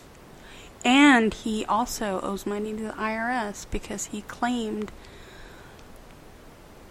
my child. I say my child because my child. Yeah. He claimed my child without my permission. So he got the earned income credit. But not. You never deserved it. And I always tell my friends that I'm never afraid of a cop. Mm-hmm. I'm afraid of the IRS, but I'm not afraid of a cop. And they're like, yeah, you got a point. Yeah. But so it's like, not only does he owe money in the state of Florida, he owes money to the IRS. So he's either way. Oh my God.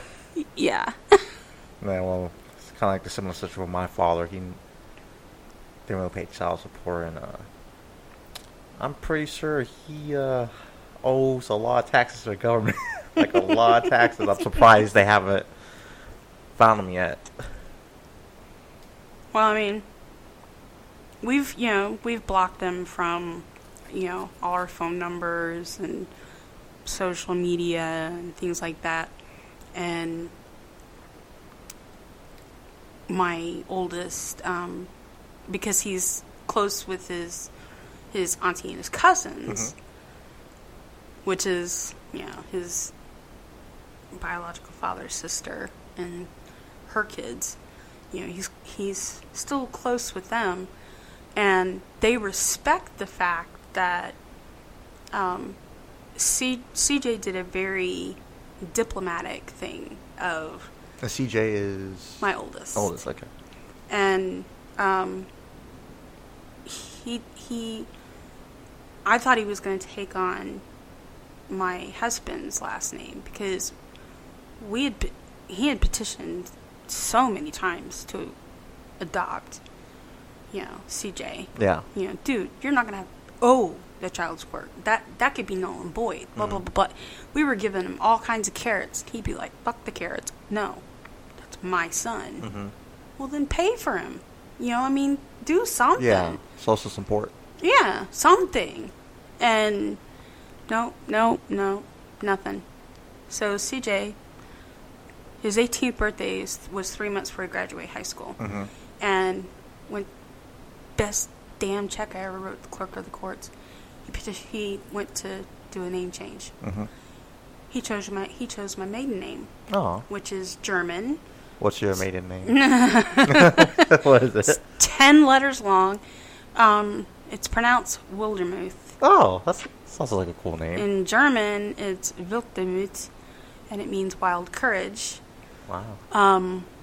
But so he was going to do the reveal, the form that he filled out, and whatnot, to my dad, because my daddy only had daughters. He never got a son. So his name wasn't going to go on. Oh, wow. So CJ's 18th birthday party, I got CJ his Florida State cake because he got into Florida State, and I put, Christopher J, and then I put the last name. And my dad, after my dad hadn't looked at the cake, and he was like, happy, and he was using his birthday. What? And then he just had this, puzzled, he's like, and CJ handed him an envelope, and he opened the envelope, and it was the application for the name change. And my daddy, anytime, 28-year veteran AO, played with bombs in the Navy. Great guy to bring the cake home to. Oh, my dad plays with bombs. And he's an officer. He's the gunner, actually. But the only time I know my dad's getting emotional, if it's not being pissed or happy, he will turn around.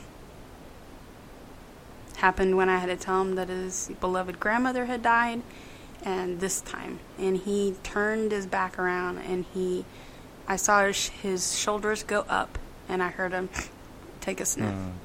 And then he turned back around, and he was just like, wait, what? And fortunately, we got a judge right. We got into this one judge's docket for CJ to stand in front of, and the judge asked, he asked them all sorts of questions. I was looking at my dad, and I'm like, because the dude was asking, like, do you have any minor children? And I'm like, God, do you owe money to the government? I mean, it was just like, what? And, took about 15 minutes of questions. And then the judge asked my son, now you tell me why you want to change your name. And he said, well, I would love to take on the name of the man who raised me, which is, my stepfather. Yeah. But because I'm close to my auntie and Mimi and my cousins from my biological father, I'm going to take my mother's maiden name, so that way there's no animosity on both sides. Okay. And I was like, damn. In that 18-year-old brain, can you think of someone having that much thought process into a decision? Like a wise decision he made. Yeah. So I was like, he's old soul. He's wise beyond his years. I'm like, no wonder the kid can pick up languages, and stuff. But yeah, that was the main reason why he took my name and not my husband's name. Even though my husband, that's been his dad ever since he was 15 months old. Yeah. Well, that's amazing. Like he came up on that. He came up by that himself. Ooh, I'm getting tongue-tied. He just came up with that by himself. It's contagious. Yeah. Yeah. They're smart kids. They frustrate me. They anger me. Growing up and everything. And then there's those moments where they just astound me, for the good and the bad. They amaze me. They breathe life into me. And now that they don't live at home anymore, it's like, if I just get a phone call, that just makes my day even better. It's like, oh, my pain's at a 9 now, and I'm not going in the ER anytime soon. I don't want to. But the phone rings, and I see it's, CJ, or if it's Nick. And just a 15-minute phone call. It's like, yeah, I'm still at a 9, but you know what? I don't care. I'm taking the 15-minute phone call. Yeah, same thing with my husband. It's just... So it's those people, my faith, my education, and then my music. So you do you, what do you call it? You play any instruments, or you just love listening to music? I'm a first soprano. Ooh. And I was in my church's choir until just after Christmas. And then I had just way too many things going on. It was like my husband's father-in-law passed, and so we had to fly out for the 1-year anniversary, and it was like there was just too many trips, too many things, and it was just too many, doing chemo, and I have more labs, and I'm having, problems with my eyes, and I have to do more labs, and it was like I just couldn't keep up, and I just couldn't do it as much as I want to. And I don't know if do you know Randy Johnson? He sounds familiar. Yeah. I was taking him to a party once, and I had one of my playlists on, and it went from country to opera to rock to heavy metal to hip hop to all the genres. Broadway music. I mean, it was just like he was like, damn. Oh, and then Latin, because Juanes was playing, and then Enrique was playing. But it was like Juanes was playing, and then all of a sudden, the flower duet started in from the opera Lamke. And he was like, "You have got one eclectic," and I'm like, I love music as long as I can, it doesn't sound like garbage. Mm-hmm. I like it. I can't do Bob Dylan though. He just sounds way too weird. I like a few of his songs. So I like it if he's not singing them. But I like the ones that he's written for other people that are really good. All Along the Watchtower, where Jimi Hendrix. My husband was a big Jimi Hendrix fan. But yeah. But it says. Oh, and my meds. I take, I think, 27. I have a picture of it in my purse. Mm-hmm. The bottles, I think when I counted, it was 15 bottles, and I take 27-ish pills a day. And it's pills to stay alive, pills to combat the side effects of the pills to stay alive, pills to combat the side effects of the pills to stay alive. So it's like I got, and I just, when I mound them up, I pop them in, and I could swallow all of them whole. And the nurses at the hospital look at me like dumbfounded, and they're like, if I actually took each pill one at a time and took it, I would be so full. It's just easier just to get it all in one swap. Ugh. Yeah. So, 27 pills a day. That's right now for the time being.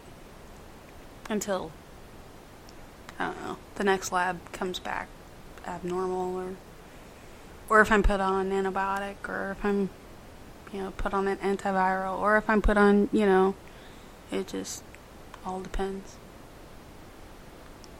Did they tell you, like, you have so many years to live, or?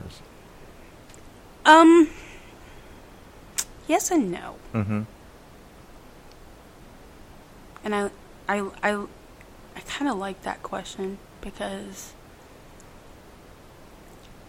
I take the stance of a doctor I used to work for, and he was a crazy. He was one crazy dude. He flew Phantoms in Vietnam, if that can kind of give you an aspect of. He knew his shit, and at the same time, you did not mess with him.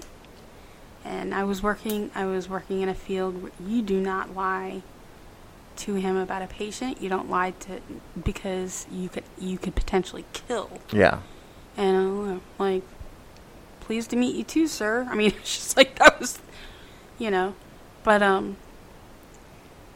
I was, back when I was initially diagnosed, they were like, oh, you're, because of my severity, because I have the clotting issues, and I have pulmonary hypertension, which is basically my pulmonary artery that goes away from, anyway, my pulmonary artery has high blood pressure, essentially. So I take, I basically take Cialis.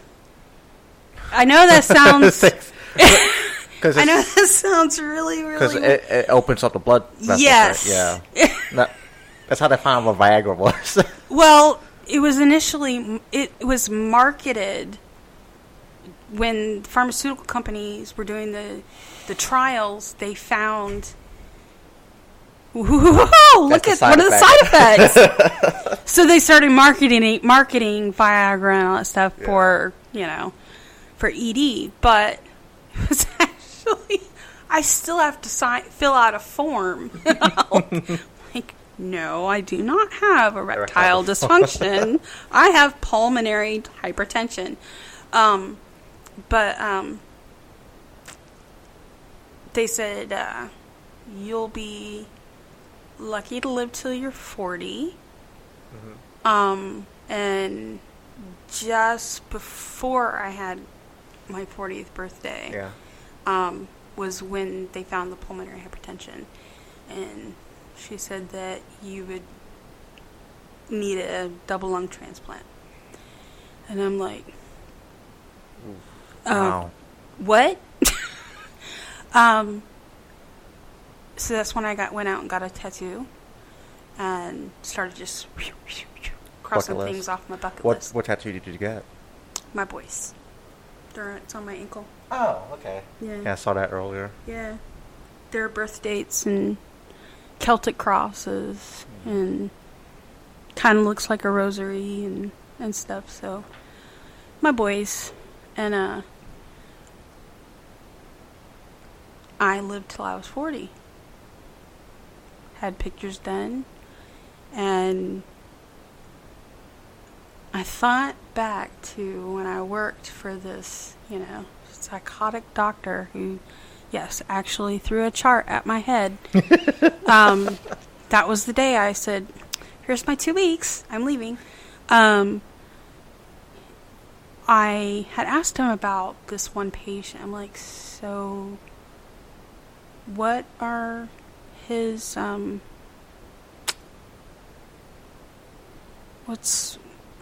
much time does he have? And he looked at me and he said, do you have an expiration date stamped anywhere on your body or inside? Do you know? And I'm like,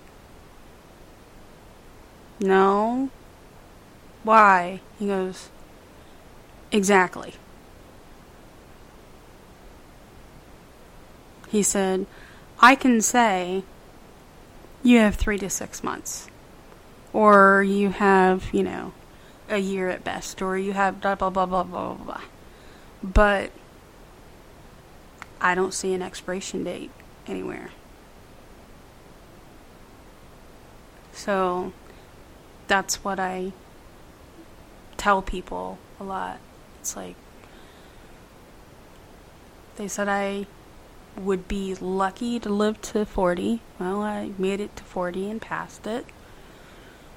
Now they're saying, oh, you'd be lucky if you lived to like 45 or 50. And I'm so damn stubborn, I probably won't die until I'm like 90. Yeah. There's always cases of people like that. They give them a short. Well, it's like I keep thinking about Stephen Hawking. The physicist, and he has what's that disease? ALS. ALS, and I think they gave him 2 or 3 years. Yeah, and he's 40 or 50 years he's later, still kicking. He's still like, I'm still coming up with theories that still are crucial for life. Yeah. Like 40 or 50 years later. Yeah. Either and it's like I don't like pity. I don't like people coming up to me, because obviously if I'm like in church or whatever, and I have my little bandana on and stuff, and yes, I do have a prosthetic that I wear for like special occasions and whatnot, but I don't like people getting up into my personal space going, can I give you a hug? Oh, come here. Let me just give you a hug. Let me. I'm like, please. Yeah. Yeah. I don't know you like that. Let's, and they just automatically assume, okay, someone on chemo has cancer. No, I don't have cancer. I have an autoimmune illness, but I'm on a chemotherapy to shut my immune system down so that my body won't attack me.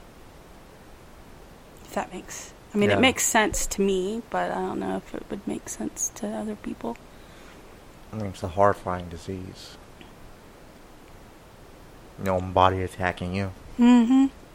Like, I don't get where girls, ladies can tell if they have a bladder infection. Because, like, it'll burn when you pee. Or they'll get pain, like, right where your bladder would be. Yeah. I don't get those symptoms. I get the symptoms in my kidneys. So mine start higher. And I've been in renal failure.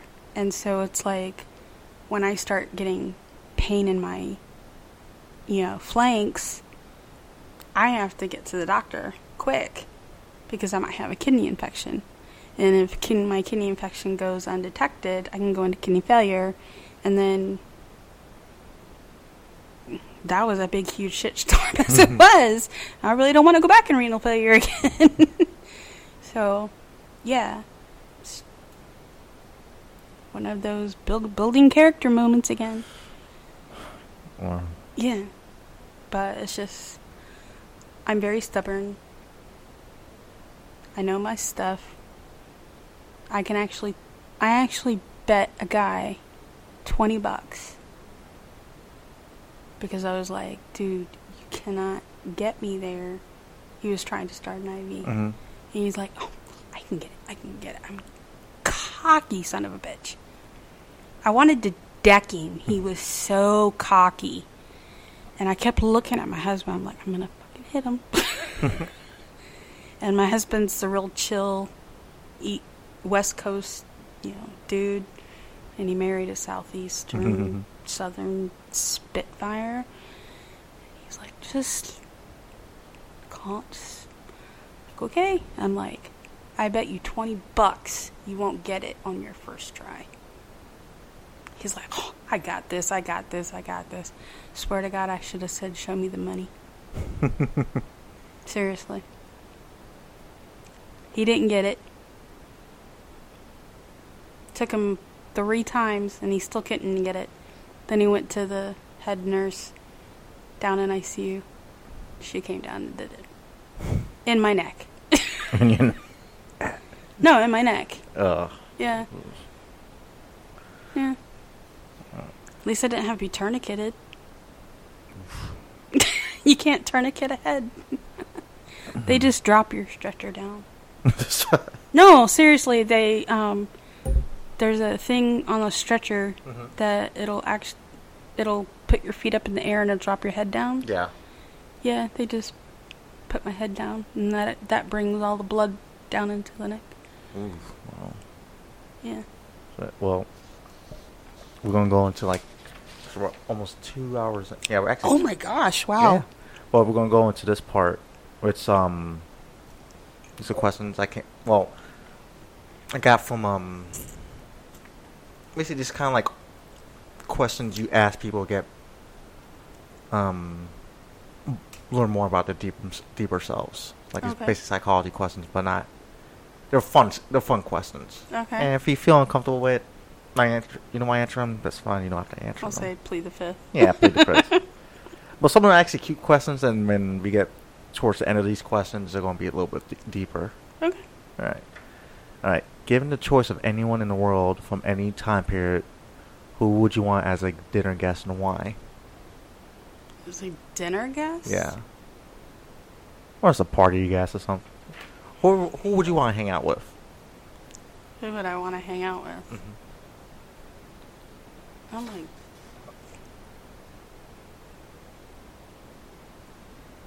Oh my gosh. Oh, what's his name?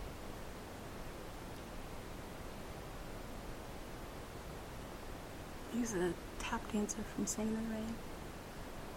Oh, I'm a bad girl. I used to want to be a Rockette, and I was a tap dancer. Oh, The movie Singing in the Rain.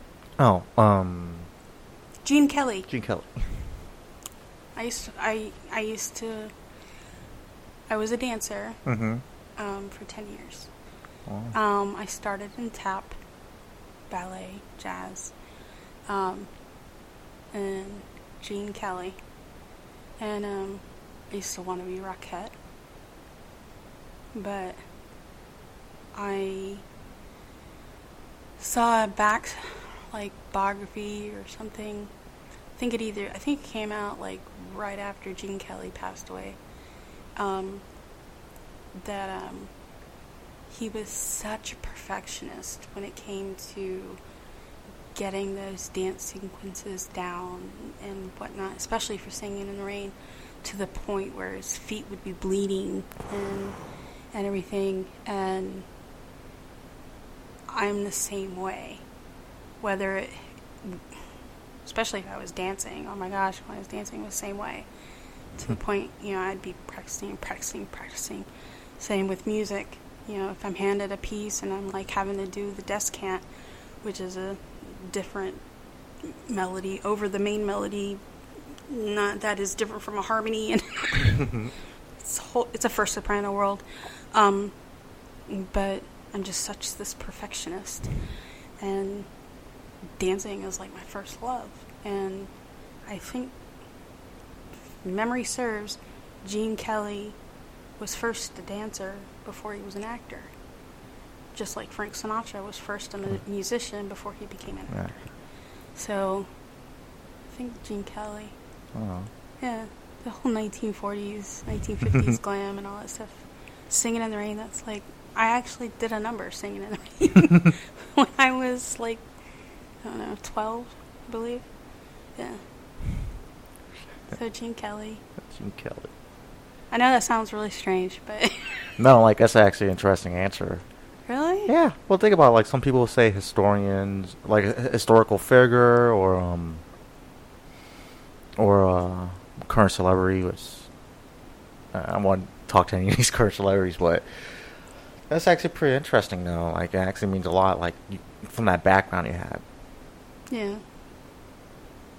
My kicks were eye high.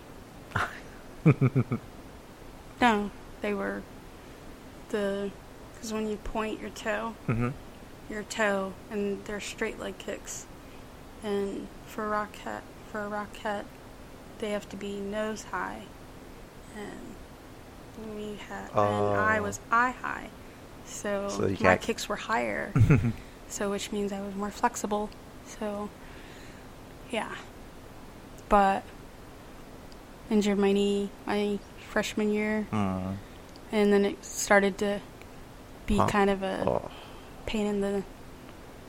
I didn't tear it, but I tweaked it enough for it to be problematic.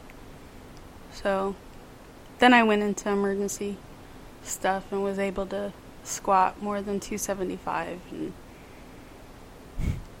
not kidding. Wow. I used to be able to squat. That's a lot. That's a lot of weight. Over 275 on a good day. Yeah.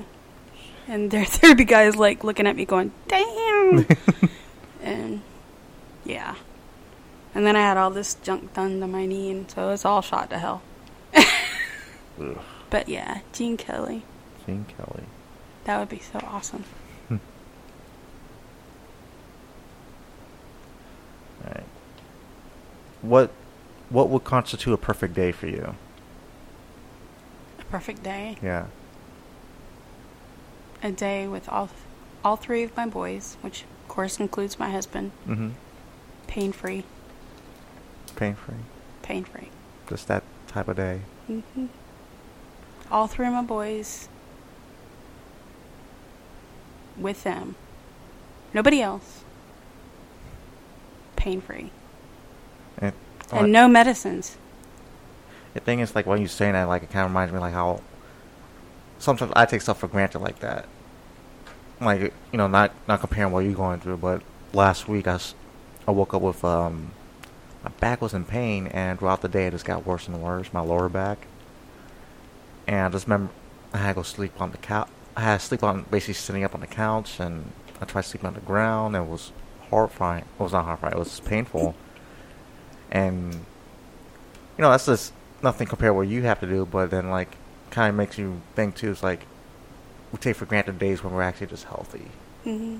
Just walking around, nothing's wrong. It's just everything's working. With my own hair. Yeah, my dark brown, almost black, naturally curly hair that's so thick it's hard to get a hair tie around it. Straighten it. Yeah. And not have to... No, I'd want the curls, man. You know, that would be great. Be able to, like, toss my hair over like I used to. Just be with my boy, all three of my boys. No meds, no pain. That would be the perfect day. Week. Month. Year. Oh my gosh, that would be the perfect day.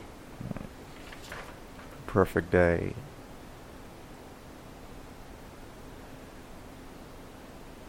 When was the last time, since you like music, when was the last time you sang to yourself, and when was the last time you sang to someone else? Sang to myself? Mm-hmm. In the car on the way here. Yeah? What song was it?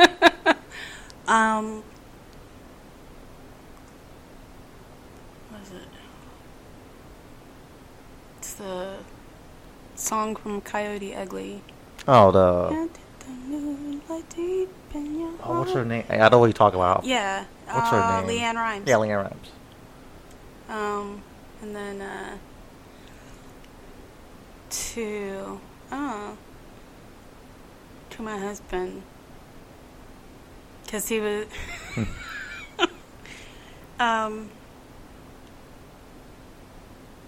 Ay, Dios. Oh, it was Juanes. Was it Juanes? Yeah. Juanes. Yebatero. By Juanes. I was saying a couple of lines. Oh. So I was like, so yebatero. And my husband was in the car on the way back from a movie. Oh. Yeah. Friday. Oh. Mm-hmm. Oh. Alright. Okay. If you reach the age of 100 and have the choice of retaining the mind of a 30-year-old or the body for the last 60 years of your life, which would you want? It's like a weird question. I can't answer that. Well, if I to 100 last 60, body of a 30. Would you want to keep neither one? Neither one. Because I was 30 when I turned 30 5 years after I was diagnosed with lupus, and if I reached the age of 100. I'd be living in this shit that I live in now, and I don't want to. I don't want to wish that on anybody. No. So, there's none of the above. None of the above. Mm-mm. I know. Like, this is a shitty situation to be in. Yeah. If you could change anything about the way you were raised, what would it be? Not to be verbally or physically abused. So you were Mm-hmm. Wow. What kind of asked by who? Or?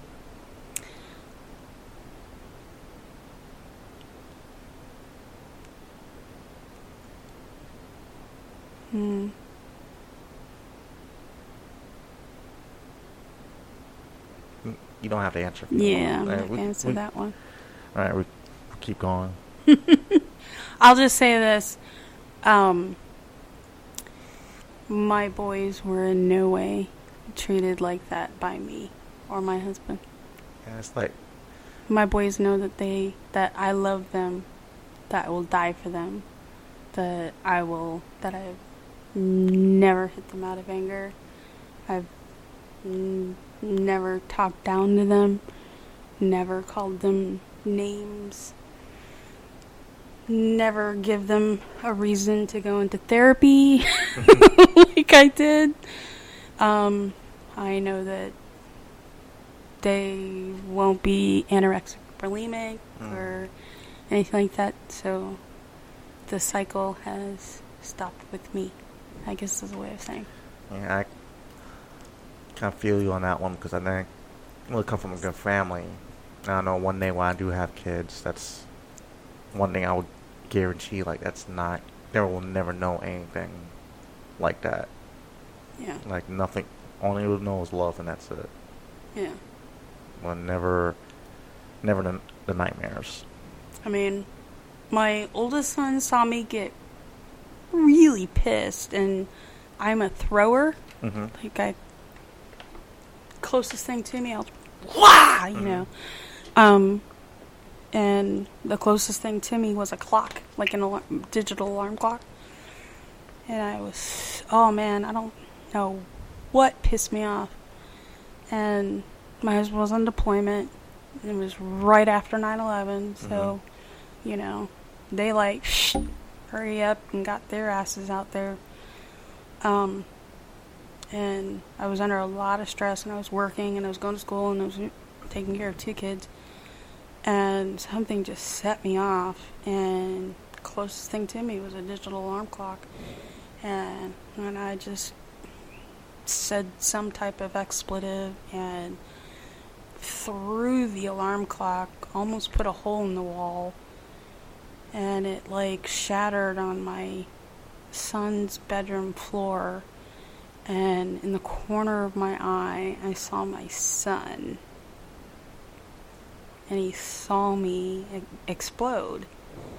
And I'm like, oh shit. Even though that wasn't toward him. But him witnessing that was like, okay. Note to self. Lasso your anger. Just a little bit. Into check, you know. And yeah, so I'm a thrower. That, and I stopped punching walls because I forgot to check for stud. The stud. Damn near broke my hand. So, seriously. And a guy that taught, he's a black belt in karate, and he's like, so what'd you do to your hand? And I'm like, I fell in the parking lot. And he goes, bullshit. What do you mean bullshit? I fell in the parking lot. And he goes, I'm a black belt in karate. I teach people how to punch. You punched something, and you punched it wrong. What did you punch? I'm like, damn, I'm busted. Like, the wall. And he's like, why? I'm like, because I was mad. And he's like, next time use a stud finder to look for the stud. I'm like, I was wondering why I didn't make a hole like I usually do. Yeah. My eye went right into the stud, and I punched it wrong. Oh my god, that hurts. I've done that before. Yeah, that. It's like when your fist actually bounces off the wall. It's like bad sign. Yeah. Next question. Let's see. If you wake up tomorrow and gain any power or ability, what will it be and why?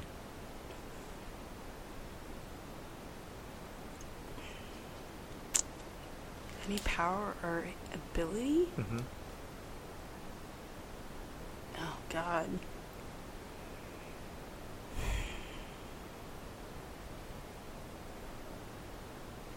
I don't know.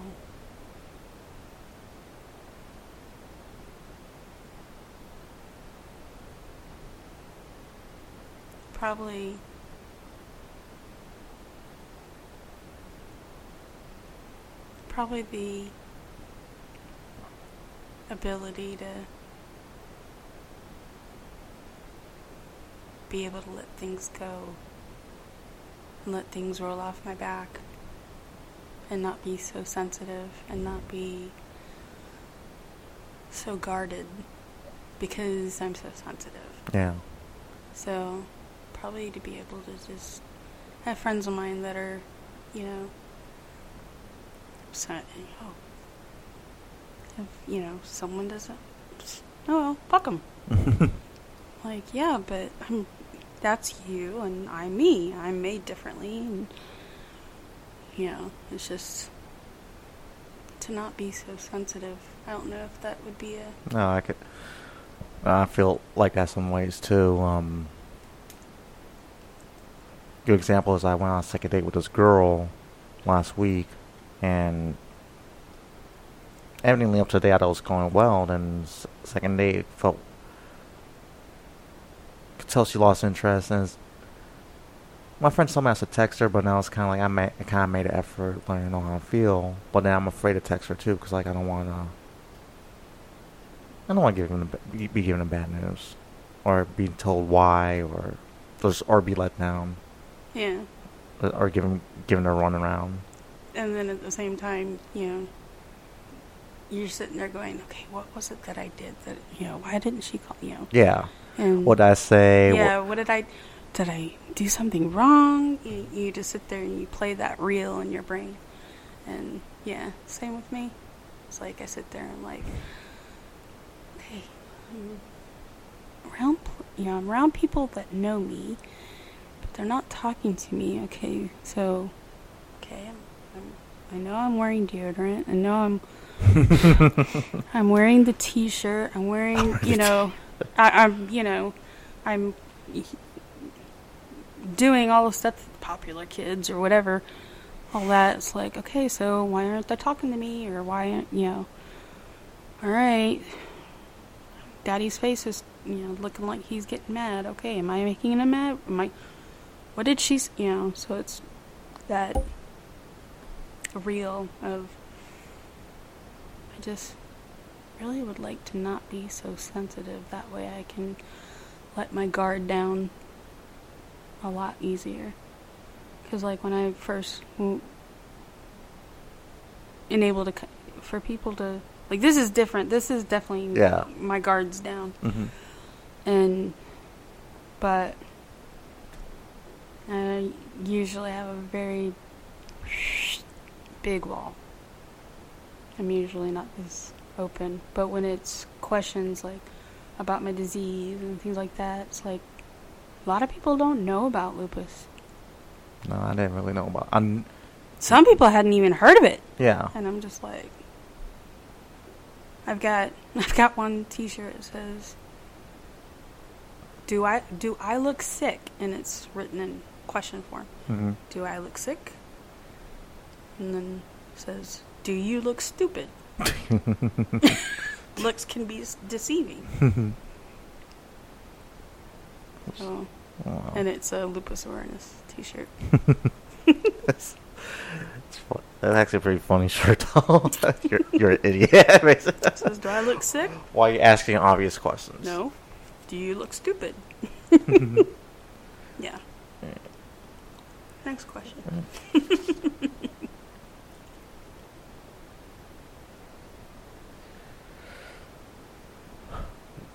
What, if anything, is too serious to be joked about? Too serious to be joked about? Yeah. In my opinion? Mm-hmm. Religion. Yeah? Why? As I said this when I was in high school to a friend of mine that was a devout Mormon. Mm-hmm. And I was wearing a 4-way cross that Catholics wear. Mm-hmm. And he said, "Do you think by you wearing that cross makes you Catholic?" And he always carried around a Book of Mormon. And I looked at him, and he was a really good friend of mine. I'm like, "Do you think you carrying around that Book of Mormon makes you Mormon?" He said, "No." Mm-hmm. He said, "No." And I'm like, "Okay then, let's not start a holy war."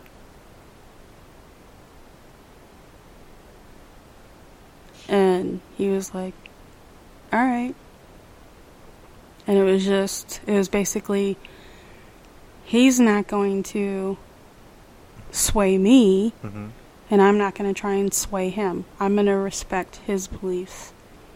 just as I hope and expect he respects my beliefs. So, since there is a plethora of beliefs out there now, I respect what people believe. If, you believe you're gonna get your, 77 virgins or whatever, if you blow up, something here in our country or over there in your country or whatever, alright, that's fine, it's your belief. I'm not gonna tell you how to think otherwise.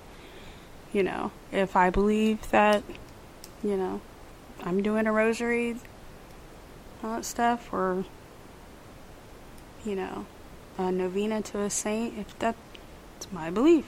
Don't start a holy war. I'm not going to start a holy war with you, so I hope you don't start a holy war with me.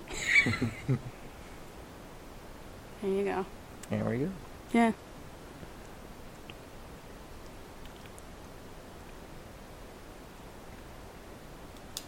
Alright.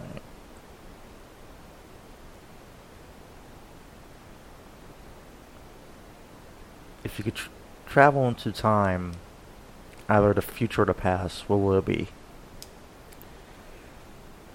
Oh gosh. Future or the past?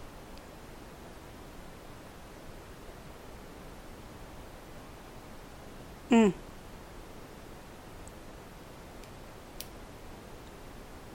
don't know.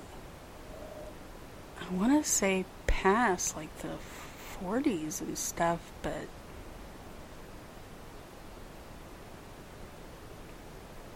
post World War II, pre-Korean War.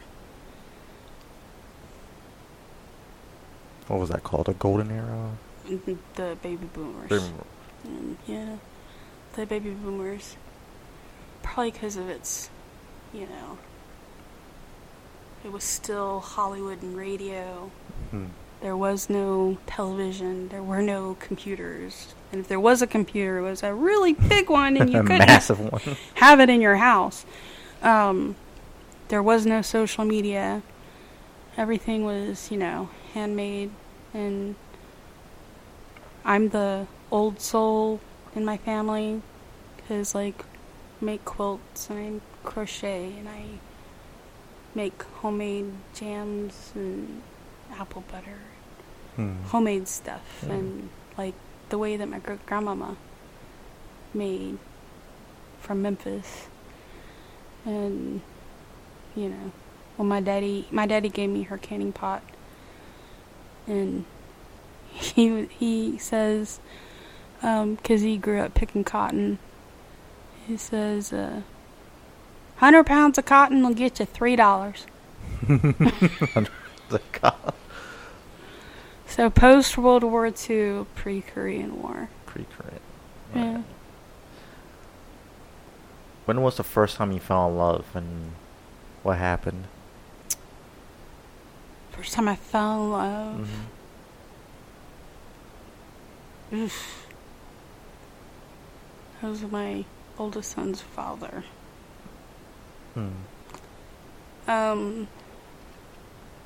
Well, got pregnant. Yeah. He was a alcoholic, still is. He had 16 DUIs in the state of Florida. Oof. So his license was permanently revoked. He now lives in Texas. And the area he moved to, my Uncle Mark, who used to be in the Marines, with my daddy's brother, was a state trooper and lived in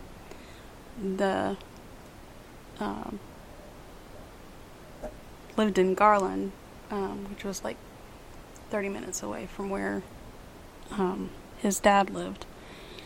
And so it was the neutral, I guess, drop-off point was my uncle's house. And my daddy told my uncle, he said, "Now, let me give you a rundown on what this guy is like." And my Uncle Mark made me feel very much at ease that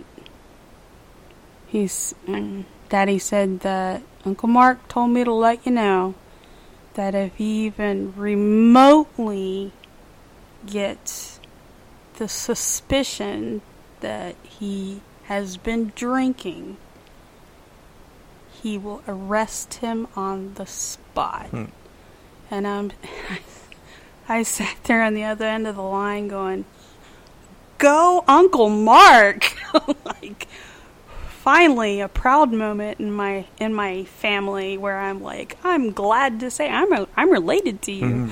You know, whereas when my dad would pull rank, it would be like we'd hide under the table because we'd be like, "Oh my God, I can't believe." But yeah, when I was given that assurance of, I was like, all right, that can work.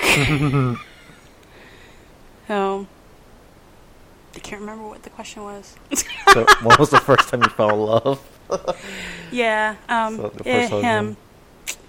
And I dumped him, I think when, shortly before I met my husband. So why in the first place did you, what attracted you about him? What attract? He was I was easy bait. Okay. Because I was young. He was, let's see, October 69 was his birthday. Mine's December 74. So, statutory rape could have been a good case on him. God, I wish I had a brain back then. Wow. But he was the first guy that told me I was pretty. And when you grow up your entire life being told you're not,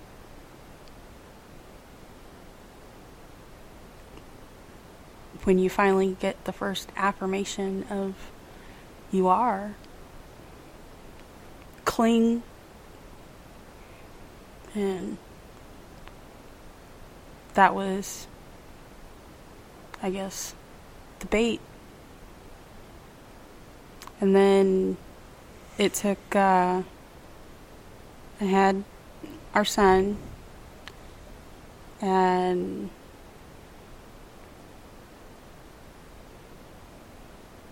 was it May? Yeah. So in May, my cousin was killed by a drunk driver. And when I sat down and I thought about all of the crap I was exposed to, I don't know how many times I'd gotten into a car with him drinking, and, you know, he's driving. One instance, we actually got pulled over by cops, and he didn't have a license, and he was driving my car. And I had just had our son. So, I mean, medically, I really couldn't drive because, I mean, I had a clutch. Yeah. You know, and I was like 5 days out from giving birth. And fortunately, I was able to kind of talk the cop into, you know, like, I just let me drive him home. I got it. Ma'am, you just had a baby. I understand. I can drive. It doesn't hurt. It's fine. I'm not on any, you know. And when it took, unfortunately, it took learning of my cousin being killed by a drunk driver, a habitual drunk driver, for me to finally be like, you know, wake up! And then it got clearer in the haze of being in love. Now, don't get me wrong, I love the guy like you would love, a human being. Yeah. If I was able to, I would give him my kidney. Mm-hmm. A human being would do that. Am I in love with him? Not just hell no, but hell the fuck no. But true love, spark, not bait, love, my husband. May 11, 1993. Oh. Yeah. And we're going to be married 22 years come July. Wow. Yeah. Man. Well, hopefully I get lucky. Yeah. Hopefully I'll get lucky to find something like that. Yeah. My sister calls him a gold mine. I'm like, yeah, I got a diamond though. You got a diamond.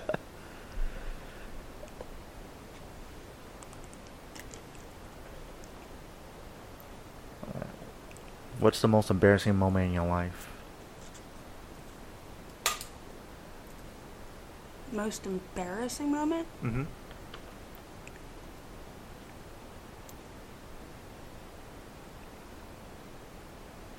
God, I don't know. There's been so many. Name a fun one. A fun one? Yeah.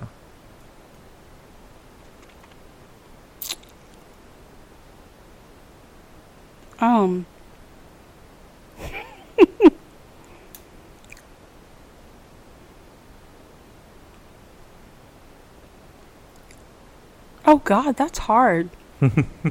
Because I'm like 42, and when you live 42 years, it's a lot of embarrassing moments. How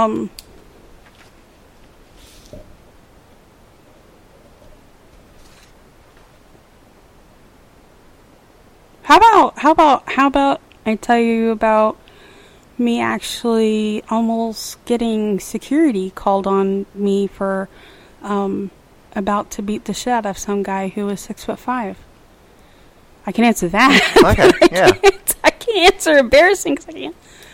There's so many. Yeah, there was some guy, and I was engaged to my husband at the time, Mm-hmm.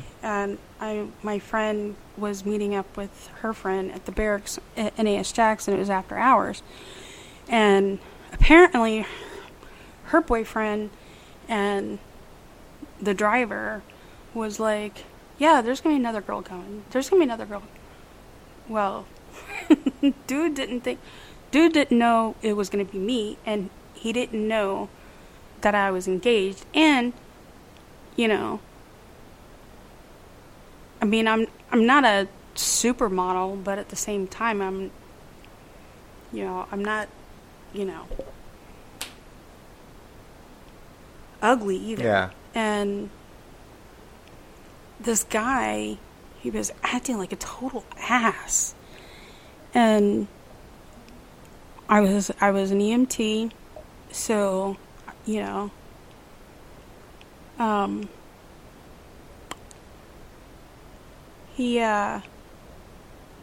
they all went inside the barracks bathroom. Apparently, I guess there were 2 rooms, like, shared a bathroom. And so they were all pissing together and not knowing that us girls could hear everything they were saying. And I knew they were referring to me. I knew it. And I'm part German, part Irish, part Cherokee, so I have one hell of a temper. And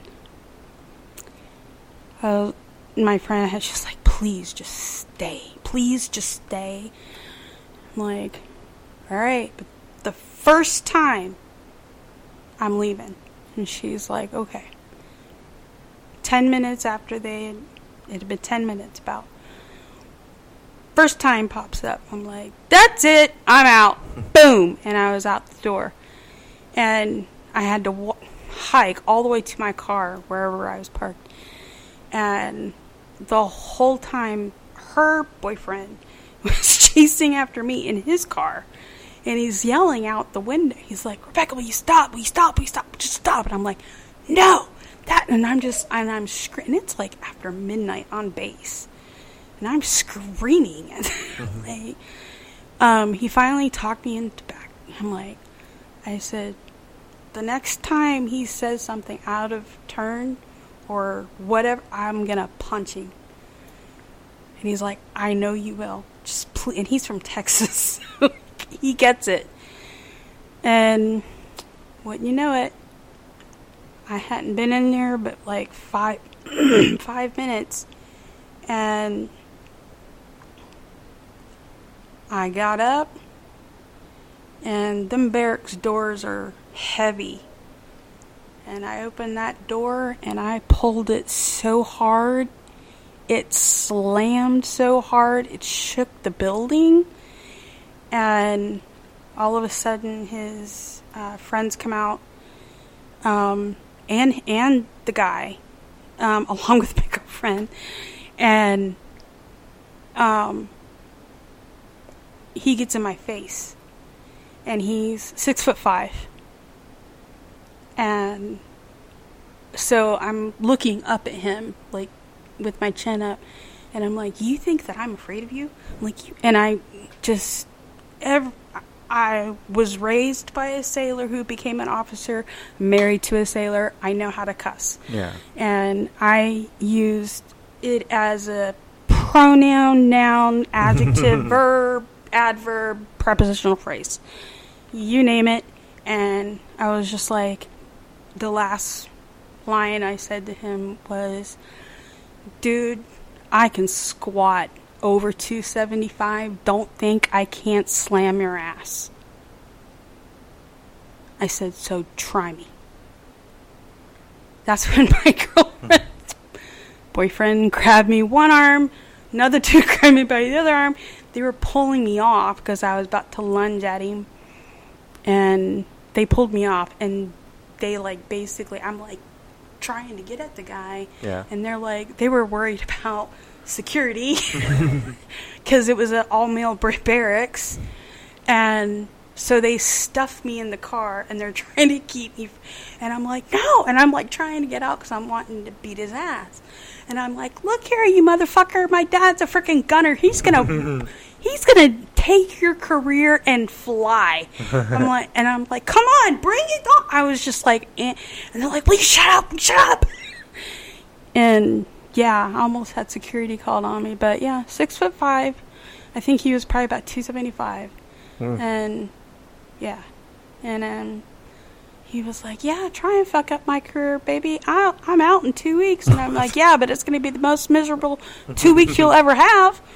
Messing with an officer's daughter. How about that? And yeah. How about so?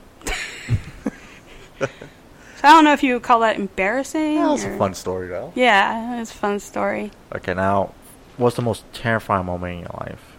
Terrifying moment of my life?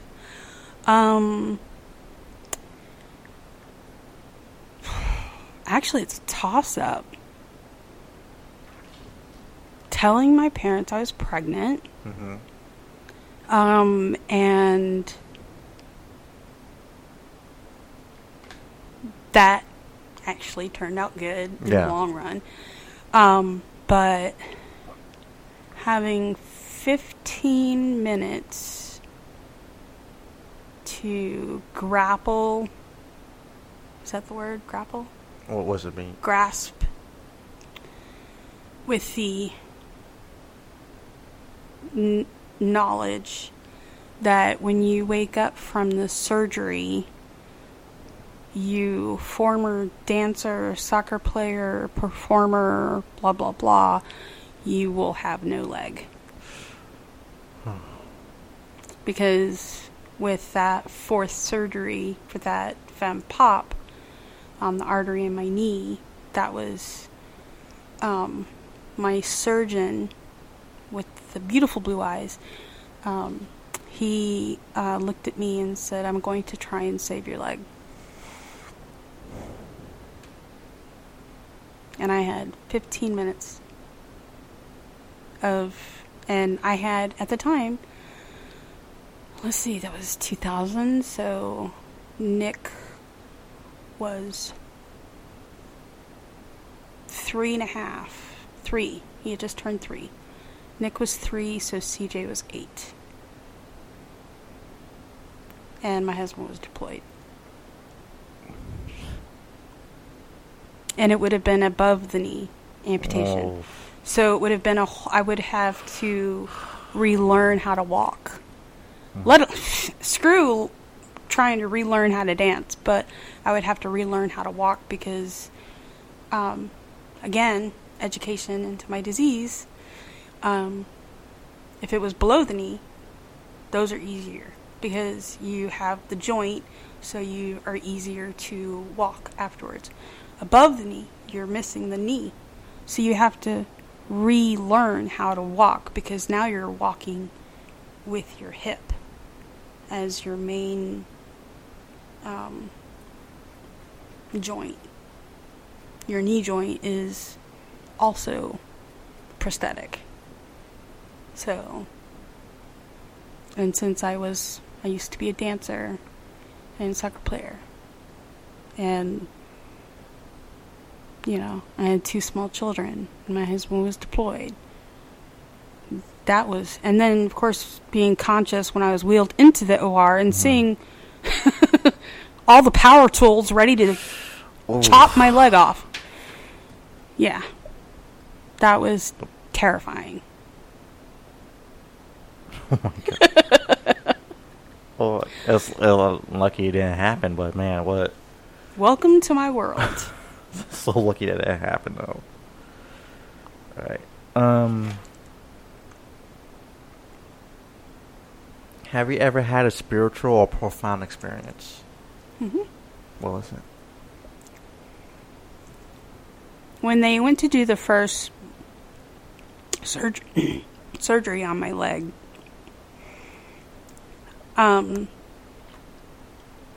like I said, I was devout Catholic. My husband was deployed, and it was, January 2000. And so, Red Cross my husband to let him know, okay, my surgery is on this date at this time. Yeah. That way he'd be able to call me this one specific number, to talk to me before I went into surgery, because I was scared to death. And this was before I was about to lose my leg. This was the first surgery. And I had told the staff, I was like, I need to see a priest, the day before, because I know you can't eat for 12 hours, blah, blah, blah, all that stuff. I need to see a priest before I go and all that, and talk to my husband. He's supposed to call. It said, oh yeah, and they all had it written down and everything, blah, blah, blah. So the day of they gave me a sleeping pill to kind of help me sleep, because they knew I was nervous. Well, I remember being woken up, my lights went on, and my curtain went, because I had those metal things. And, Mrs. Swan, you need to wake up. We're sending you to surgery now. I'm like, wait, huh? What? Yes, they're doing your surgery now. I'm like, no, we can't do the surgery now. No, my husband, I have to see a priest, and my husband has to call. We can't do the surgery. No, we cannot. Yes, we're doing it now. No, I can't do it. And the whole way down to the pre-op.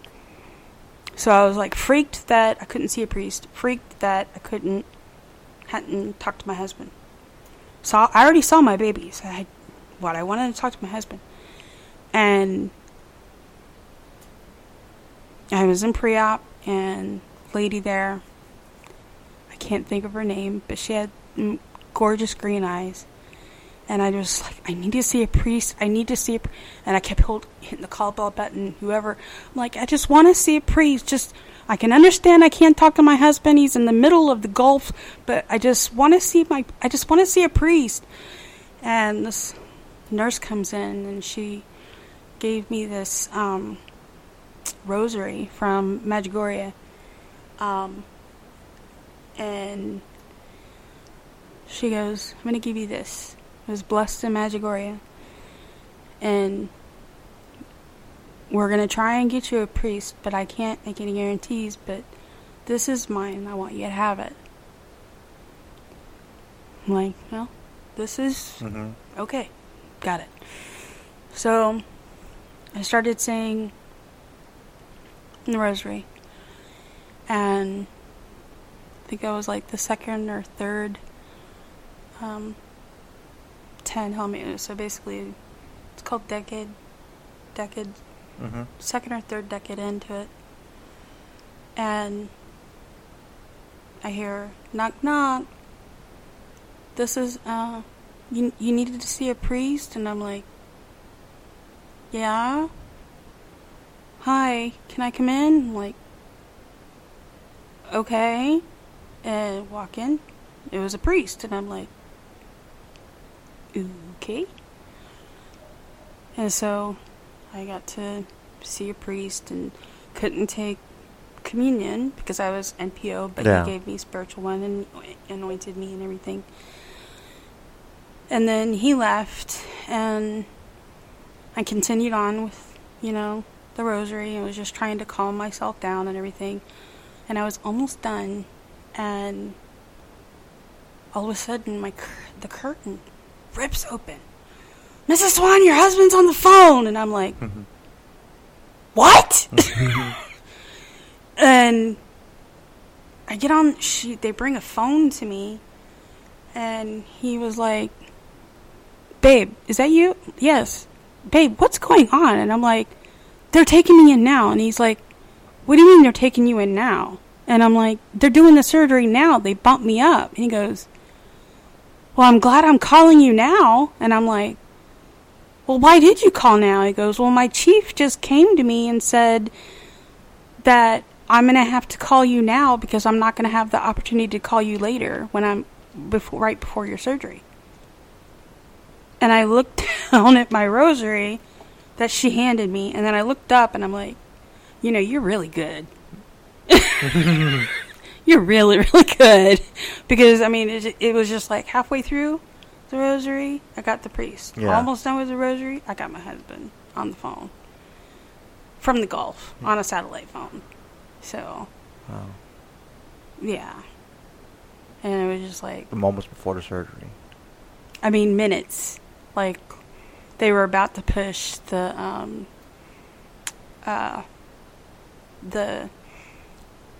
a white horse, I'm a butterfly, oh, look at all the pretty colors, that kind of, I don't care, yeah. Right before I call it the vanilla milkshake. Vanilla, the anesthesia. Yeah, the propofol, what killed Michael Jackson. Ugh. The stuff that it's like the Valium and all the little, like, you just kind of just feel drunk and happy, and you don't feel like you're going to throw it all up. It's not bad. So, but yeah. I've had a few near misses, but that's like the biggest one that sticks out in my head of... Really profound. Yeah. Especially like in the middle of, like, just... Yeah. Right. I see your wheels spinning. Yeah, because I'm skipping questions because there's a lot of stuff that we talked about earlier. Oh, okay. Stuff like we could just skip some of these questions.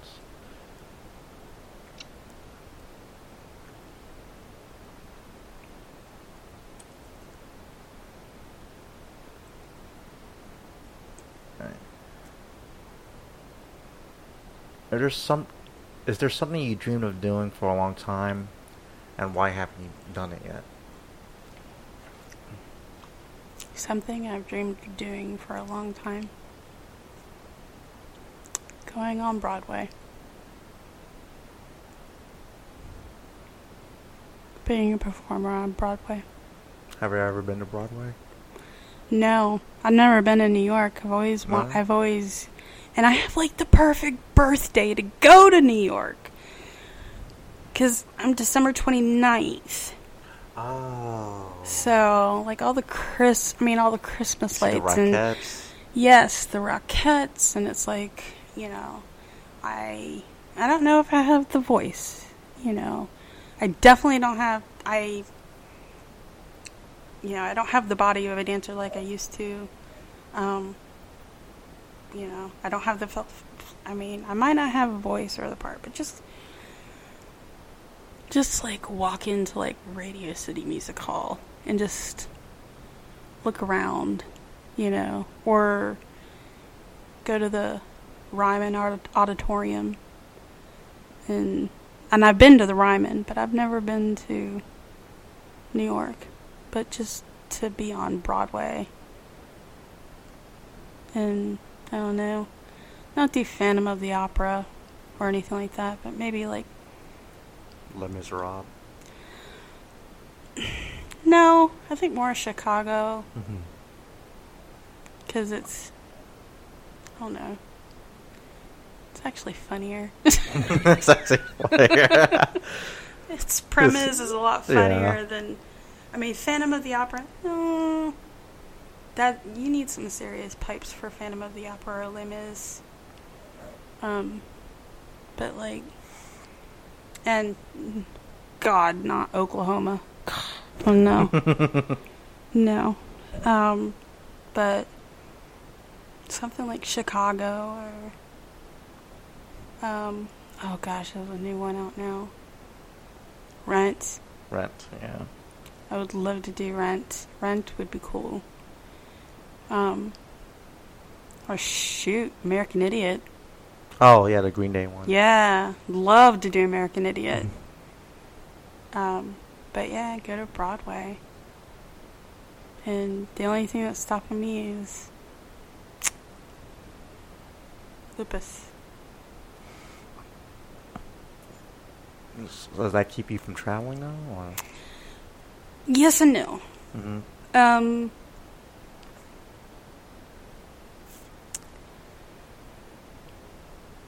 I have to have oxygen tanks.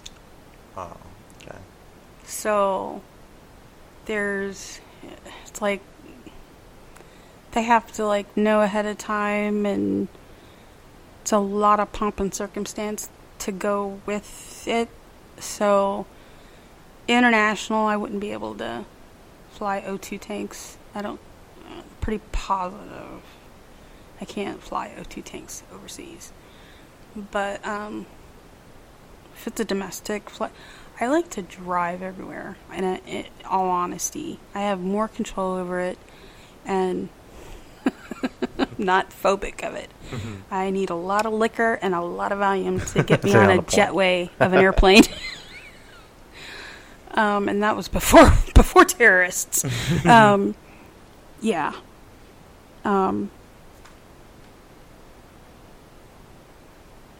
But I like to drive everywhere. Yeah.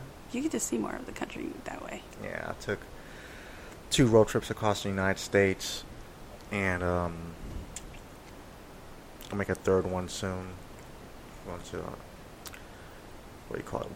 Not Woodstock. I'm going to Burning Man. So You're going to Burning Man? You Yeah. gotta tell me how that is, because I heard it's like, for some people it's like life changing. Some people it's like, what the fuck? yeah, it's like Well- goes from one end of the spectrum to another. It's like you either like it or you hate it. You either find it fucked up or life changing. So Yeah, I'm doing it because my 30th birthday is it's gonna be around that time.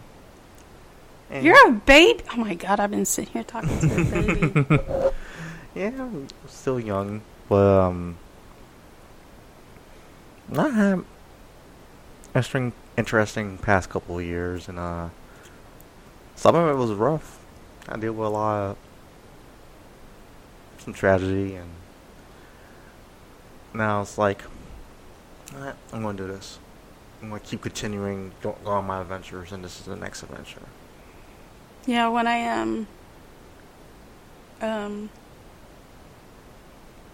in a 6-week time period back in 2004, Mm-hmm. almost died 3 times. Oof. And so I was like, I need to go and make my peace with God. And took my brand new car, left, my husband was on shore duty, so my husband was home. Mm-hmm. And I went, like, all over the country, Grand Canyon, saw everything that I'd never seen before. And for 10 straight days, I was by myself, from the Grand Canyon all the way up to the Rocky Mountains to Mount Rushmore and everything, and Yellowstone. I was by myself. And it was great. And I was able to make my peace. And I put 10,000 miles on my car. Well worth it. Very well worth it. And I gave my boys every day. I would call them and I would give them a geography. I'm like, okay, I'm in this state now. Find such and such city. Like Estes Park. Yeah. Or find there's landmark. Yeah, and I'm in Estes Park, Colorado, and go to them, and they look on a map and stuff like that. And that was back when it was, I had we had MapQuest. Stick it on a windshield. Well, I had a binder, man. Oh, the actual printouts. Yeah, I had a binder. I had all this. I had everything mapped out, where I was going to stop, where all the hotels, everything. And it was just me and my car, and once I left Grand Canyon, there was like a spot where it was like no radio receptors. Like, get out the CDs. Yeah, I remember that spot. Yeah, now on the Navajo reservation. Mm-hmm. Yeah, It's kind of creepy. I drove it during the day. Let's see. If money or anyone's opinion didn't matter to you or affected you, what would be your wildest dream to do? I think that's kind of like similar to the first question. What would it be? Wildest dream? Yeah. Well,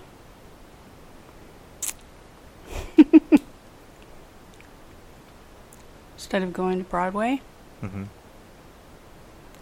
go to the Royal Theatre in London. Take the Queen Mary, cruise over to London, check out the Royal Theatre and all this stuff in England, go to Scotland, and then go to Ireland, go across the Channel, hit Spain, France, Germany, get into the Slavic countries, and then somehow get over to the Middle East. If they finally start letting us into Israel yet. No, we're good for Israel, but not. No, I'm just saying, go to Israel. Oh, make sure I hit Italy. Italy.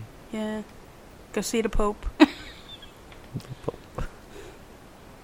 But see all that architecture, all that beauty that I've never seen before, that my husband has, which is quite makes me jealous sometimes. So, but yeah, just travel the world with my boys. That'd be cool. Yeah, that would be great.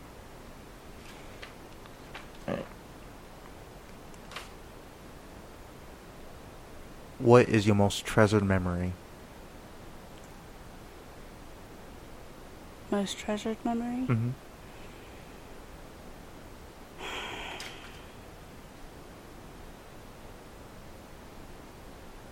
It's 2. Okay. Actually 3. All right. What are they? Day I got married, Mm-hmm. the day I had my oldest son, and the day I had my youngest son. Aw. Those are my... After that, it's being made a godparent. To who? My godchildren are Matthew. Mm-hmm. He's a Marine in Japan. Mm. EOD. Oof. Makes me a little nervous. That's a heavy drop. And his brother, Ethan. And Ethan is in high school. So, yeah. So, yeah. My husband, my babies, and then being made a godparent. Because being asked to be a godparent is an extreme honor and privilege. And you kind of look out for them, you know, not just spiritually, but just, you know, you just make sure they're okay. And so I'm their Miss Becca, and, you know, and poor Matthew, he actually texted me to check on me when Hurricane Matthew went through. And yes, we did sustain $33,000 of damage to our house. Thank you. And I told Matthew, I was like, "Dadgum, Matthew, I told you could, you know, if you ever pass through, you had a spot to, you know, lay your head. But you didn't have to put a damn tree in my house." And he's like, "A tree fell on your house?" And I'm like, "Yes, my neighbor's tree fell on my house." And he's like, "I'm so sorry." I'm like, "It's not your fault, Matthew." So, yeah. It's your fault because your name is Matthew. Yeah. But yeah. All right. Now we're going to the last question of the night. And we're going to end it with these. There are 2 questions in one, basically. Okay. What would you say is the worst thing you ever did, and what would you say is the best thing you ever did in your life? The worst thing I ever did? Mm-hmm. Worst thing I ever did was meet Slip. Meatbags. Meet CJ's dad. Mm-hmm. Best thing I ever did was meet his dad. Because had I not met his dad... It's bittersweet. Yeah. Today I became a mama. Something great came out of something bad. Exactly. And that in itself is a whole other podcast. Because he almost wasn't here. Wow. But he's here. That's all that counts. Yeah. He made it. I call it God came to me in an angel one day. In the form of a very good friend of mine. What was the story with that? I had made an appointment to take care of the pregnancy, and after I hung up the phone, I kind of felt uncomfortable. Uncomfortable or whatever. And I just kind of slipped out of the house. I mean, it was during the day, so my mom wouldn't have cared. And got in my car and went to the gas station, called my friend, and I was like, "Are you going to be home?" And she's like, "Yeah." I said, "Okay, good, because I need to talk to you." And she's like, "All right." So get to my friend's house, and they're very devout Catholics, and mind you, while I was growing up, we weren't, but my friend kind of started inviting me back to church, and I was like, yeah, it was where my family went before they stopped practicing. And so, anyway, get to her house, and she gets to the door, and I'm like, "I need to talk to you in your room." And she was like, "Oh, okay." And I went to shut the door, so I had my back to her, and I turned around, and I was like, "I need to tell you something." And she looked me dead in the eye, and she goes, "You're pregnant, aren't you?" And I'm like, "Yeah." And first thing, and I was like, I was afraid that she was not gonna want to be my friend anymore. You know, because I'm this, you know, tainted, you know, non-virginal harlot, you know, person, and the first thing out of her mouth was, "Please don't have an abortion." And instantaneously, I said, "I'm not." And since I told her that, I couldn't go through with it. And so she said, "Come on, let's go talk to my mom." I'm like, "Oh God, no!" And I'm like thinking, her parents are never gonna let me see her, blah, because I'm this crazy wild chick, blah blah blah. And she's like, "I'm telling you, it'll be okay. Let's go talk to my mom." I'm like, I can't do it. And so she went over to her mom, and she whispered in her ear, and her mom came up to me, and she just looked me in the eye, and then she put her arms around me, and she said, "Everything is going to be okay."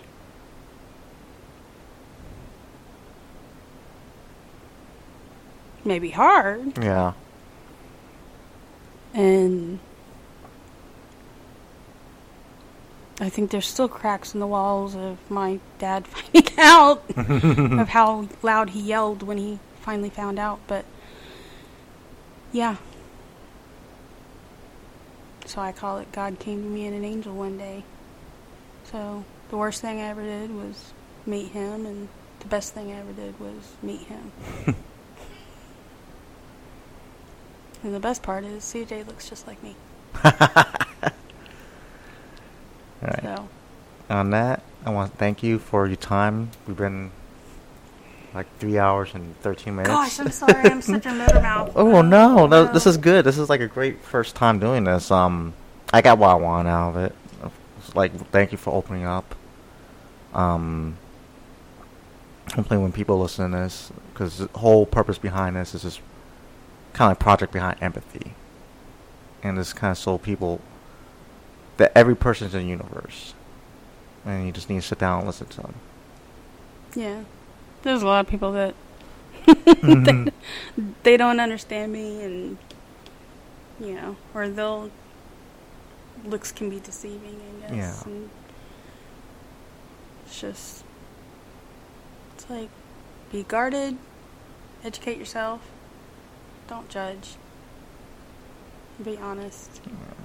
One thing one of my old fraternity brothers told me last time I saw him back in college, he told me, "Frank, be kind to everyone, Mm-hmm. help people out when they're in trouble, do right by people, but trust no one." Be humble and kind. Yeah, but don't trust any of them. Don't trust. Like I said, I'm more afraid of the IRS than I am of a cop. All right, on that note, we're going to end that. Thank you for your time. Thank you. And thank you for the first episode. All right, and that's it.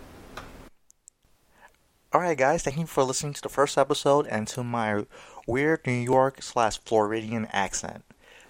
I know some people had a hard time listening to it, but that's how I talk. Thanks again for listening. If you're interested in any content such as fun essays, articles, books, and yes, even poems, because I am that sappy, you can go to ataboolife.com, where you get all that stuff for free. And if you like to contact me, you can contact me at ataboolife.com. I mean, ataboolife@gmail.com. Sorry, it's 1 o'clock in the morning. I'm having a couple of brain farts. Alright, have a good day.